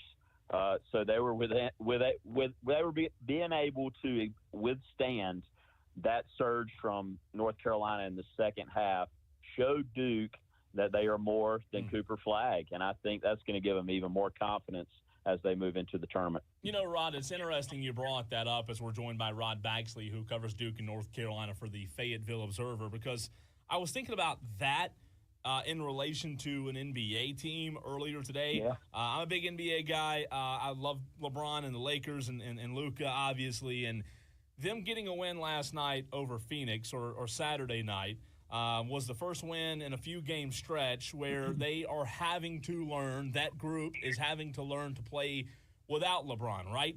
It's a struggle at first, but in the end, in the grand scheme of things, it may be what's best for the team because obviously LeBron's not going to be around forever. And the same way, do you think Cooper Flagg exiting for a few games look fast forward down to the Sweet 16 and Elite 8, do you think that him not being on the floor could help this team grow and ultimately be a better Duke basketball team? 100%, man. I mean, you know how it is in the tournament. There's going to be a game where your best player is in foul trouble. It's inevitable. So it's going to happen. And now Duke knows in that situation when it comes that they can handle it. They did it in the ACC tournament. They cut down the nets, beating two NCAA tournament teams now because Carolina's in. But they were trailing Louisville at halftime, and then they showed the ability to get back into that game and dominate down the stretch with Cooper Flagg on the bench. So, yeah, I think that's only going to help the Blue Devils. It shows their toughness. It shows their depth. So they're going to be a dangerous bunch these next few weeks. Rod, do you know if Hubert Davis took Van Allen Lubin out on Friday night to buy a lottery ticket? Because the dude absolutely couldn't miss, shooting 8 for 11. He averages 8.5 points on the season. Somehow he goes out there and puts up a 20 spot in the biggest game of the season. Talk about just how special Van Allen Lubin is.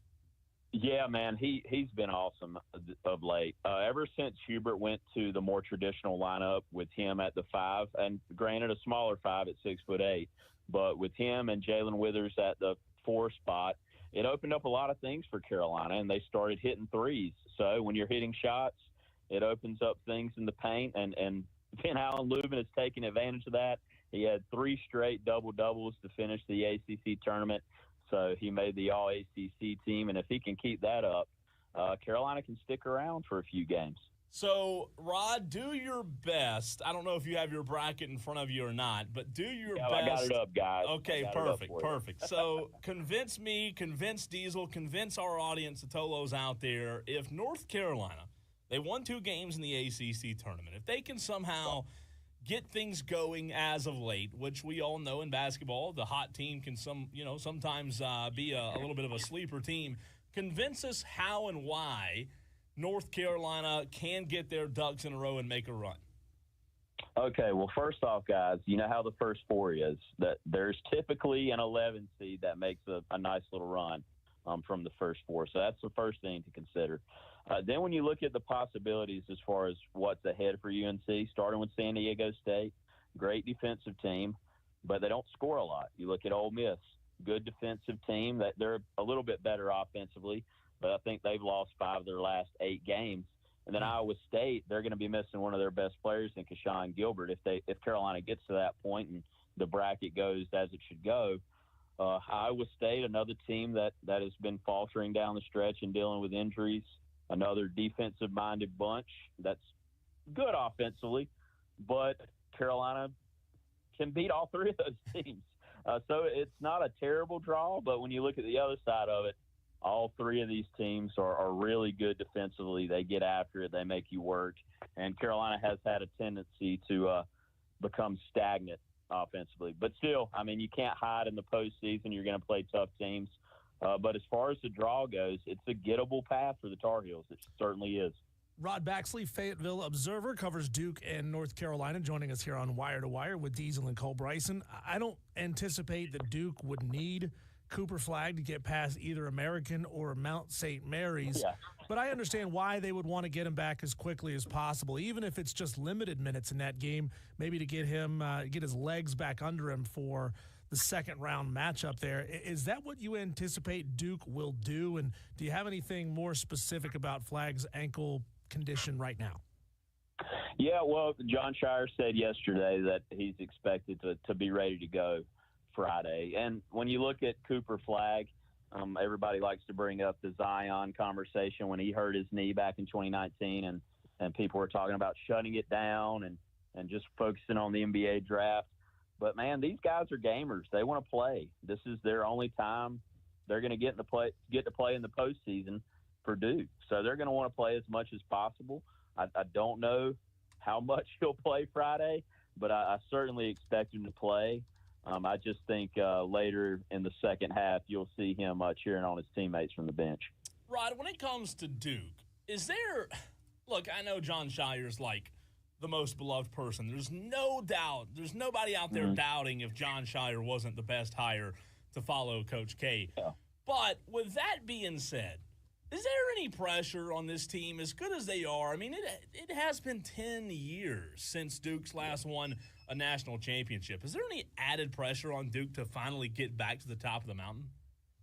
Absolutely, man. I mean, you said it there. When you're in a decade-long drought at Duke, it's a lot of pressure being a blue blood program. So it's national title or bust for this team. They've got all the pieces. You got the young talent. You got the best player in the country in Cooper Flagg. You got the veteran pieces around him and Sion James, Tyrese Proctor, guys like Mason Gillis. So it's national title or bust for the Blue Devils. So if that were not to happen, Rod, what team in the field do you feel like could get in the way that you look at and say, oh, my gosh, that's just not a great matchup for Duke, looking down toward the Final Four or even the national championship? Yeah, I mean, looking at the East region, I don't see much resistance there. I mean, you could get to Bama there in the Elite Eight, but they're so bad defensively and they turn the ball over so much. I can't put my stamp of approval on the Tide. So I'm looking at Houston in the Final Four. As you know, the Blue Devils beat Houston last year when Jamal Shedd went down. Houston is the best team that nobody talks about. We hear about all the SEC teams. We hear about Duke. But Houston, they make you miserable when you're playing them defensively. And this year, they're a lot better scoring. So I think with that combination, they could give Duke a fit in San Antonio. That would be a game where I think both teams, if given the choice, they'd probably love to show up in shoulder pads and helmets at the Alamo Dome for the kind of battle that one would be defensively. Rod, we've just kind of looked in on Duke a few times over the course of the season, but you cover Duke night in and night out. Can you go into Con Knippel and how he elevated his game in Cooper Flagg's absence? He wasn't even the he wasn't even the top scorer against Louisville in the championship game. However, he did put up 18 points, played really well right behind Tyrese Proctor. Just the unselfish nature of this team versus needing somebody to step up and be the guy. Yeah, I mean, people forget Con Knippel. He's been projected as a lottery pick throughout the season too. It's just easy to, kind of brush that aside when the number one pick is your teammate. But he just always seems to know how to play. He makes the right play. He's always balanced. He's in the right spots defensively. And like you said, he'll do whatever the team needs him to do on any given night to help them reach their potential. And in the ACC tournament, the first game it was scoring was getting a season-high 28 points. And in some of the other games, it was facilitating and setting up his teammates. So, yeah, this Duke team, they've got great roster and role definition. So on any given night, you could see a number of players step up and be contributors to a win. Rod, we talked about the pressure on Duke. After this season's over, what does next year, 2025 and 2026, mean for Hubert Davis? Yeah, I mean, whether this goes well for the Tar Heels and in the next, week or so, tournament-wise, he will be, facing pressure going into next year because they kind of got lucky, let's face it, with getting that pick yesterday and then having a little bit of success down the stretch. So entering next season, Carolina fans aren't going to be happy with sneaking in the tournament. Like Duke, the standard at North Carolina is Final Fours and national championships, not getting into the tournament.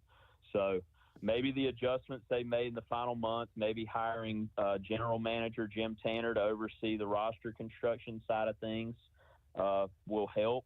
But, yeah, Hubert Davis is going to enter the season under that bright spotlight. And if Carolina's in the same situation next year, we could be talking about some changes in Chapel Hill. So, yeah, entering next season, it'll be a big test for Hubert to see how they respond and how they build the roster moving forward. Rod, I'll ask you the same question. It's a difficult question about Jon Scheyer at Duke. Let's say that, and you said the standard is the standard. It's Final Fours, finals, and national championships. Let's say Jon Scheyer doesn't achieve that over the next 5 to 10 seasons. Just how long of a leash will the Duke faithful give Jon? Yeah, I mean, when you're looking that far ahead, I think at some point, man, this guy, I mean, he's recruiting the top classes year in and year out. He started to use the transfer portal to his advantage. So I think it's more of a, when is it going to happen, not if, given the circumstances there. But, I mean, you got to get it done, right? I mean, it's not easy, March Madness. I mean, we call it madness for a reason because if you lose one game, you're out. And on any given night, any team can beat you. But, yeah, I mean, you got to raise another banner at some point, and he's had great success these last 3 seasons. He's the first coach in ACC history to win 2 ACC tournaments in his first 3 seasons. But, yeah, you want to see that national championship banner go up at some point in the near future to kind of push those questions aside and just focus on what he can do to kind of chase Coach K, so to speak. Rod, I'm going to ask our 520 guest this same question, Will Vandervort of the Clemson Insider. Tomorrow on the show, Diesel and I we're doing a segment where I'm putting Diesel to the test. He is probably the absolute best that I've ever met at knowing teams' mascots. So of all of the mascots, all the teams, rather, that are in the tournament, the 64-odd teams, how many mascots do you think Rod Baxley could guess correctly? Oh, my God, man. I would think I could get most of them, but there's going to be a few of those higher seeds I'm absolutely not going to know. Higher seeds are going to be tough. Yeah. Yeah, or higher, lower, however you shake it. But that's right. Yeah, I absolutely know the Grand Canyon lopes, man. I'm all about the lopes. Rod, as you look into both sides of the bracket, whether it's Duke in the Eastern bracket or North Carolina possibly, likely going into the South bracket. Who do you think poses the biggest threat, whether it be inside their own little, block of 8 teams or overall in that quadrant? Yeah, starting with Duke, you look at what could be a second-round matchup against former Duke point guard Jeremy Roach. That would be enticing if the Baylor Bears can beat Mississippi State. But everybody's going to be talking about Caleb Love and Arizona in that matchup down the road. I think that would be, Elite 8, I believe, or Sweet 16. So Caleb Love, former UNC guard, Duke, they can't stay away from each other, man. They played earlier this season in Tucson, and as you know, the last time Love faced the Blue Devils in the postseason, he hit the big shot that sent Coach K into retirement at the 2022 Final Four in New Orleans. So I think that's the one matchup Duke fans and Arizona fans / Caleb Love fans are looking at up there. And then with the Carolina side of things, like I said, I think they can make a little run with the matchups against San Diego State, Ole Miss, and possibly Iowa State. And then you look at Sparty down the road. That could be a matchup. They nearly beat those guys in Maui. I think they lost by 3 in overtime to Michigan State in November. So there's certainly a path for North Carolina to make a little run here. I don't think they can beat Auburn if they get to that point. But you never know how a bracket's going to shake out. So just first glance, I think that those are the things I'm looking at in the South and East regions. Rod, great stuff as always, man. We appreciate you taking time to hop on with us and talk a little Duke and North Carolina, and we'll do it again soon, man. You got it, man. Have fun. Thanks, absolutely. Good stuff there. When it concerns Duke and North Carolina, Diesel, I think he's right. Duke, good shape. We'll see. I think that's where we are with North Carolina. I'm with them. There's a path, but they just haven't been good.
They're all proud of themselves and they all cheer.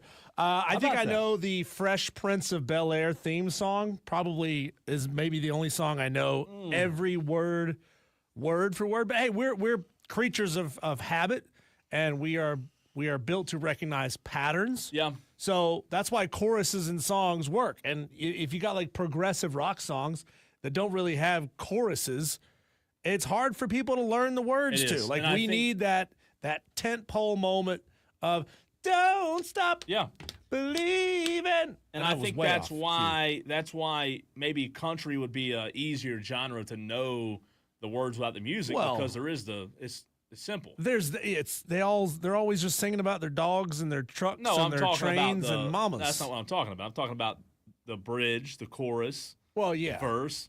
You were talking about not having choruses. I'm saying most country songs all chorus. Yeah, I mean it's easy. I would say most songs I know, but no, it's most country songs that are relevant. Maybe not old country, but I think I could get most of them without the. You know the words to Boot Scootin' Boogie? Oh yeah, absolutely. Yeah. Yeah, you know that song? I'm surprised you know that song. Just know the song? Of course I know the song. Well, I didn't know. There's a lot of country songs that I know like the chorus to, but I don't know the title of the song. Okay. Right? Heel to toe, do-si-do, come on, baby. You know that one. That's Boot Scootin' Boogie. Boot Scootin' Boogie. Yeah. Wagon Wheel. Everybody knows that one. Oh God, yeah. Heading down south. You're just born with it. Darius, don't talk about Darius. It's not Darius. Darius didn't write Wagon Wheel. It's Old Crow Medicine Show. Old Crow Medicine Shows. Yeah, Stop. Darius is better though. No, it's not. Yeah, I think he moved to Ireland. No, it's not. He moved to Ireland. Really? Yeah, why? I saw that. I don't know. I saw where Darius Ruckers moved. Interesting. Well, I mean, there's that Rob Brown promo about him, smoking weed and doing drugs. I'm sure he just moved over there for the great beer. Tolos, we'll see you tomorrow.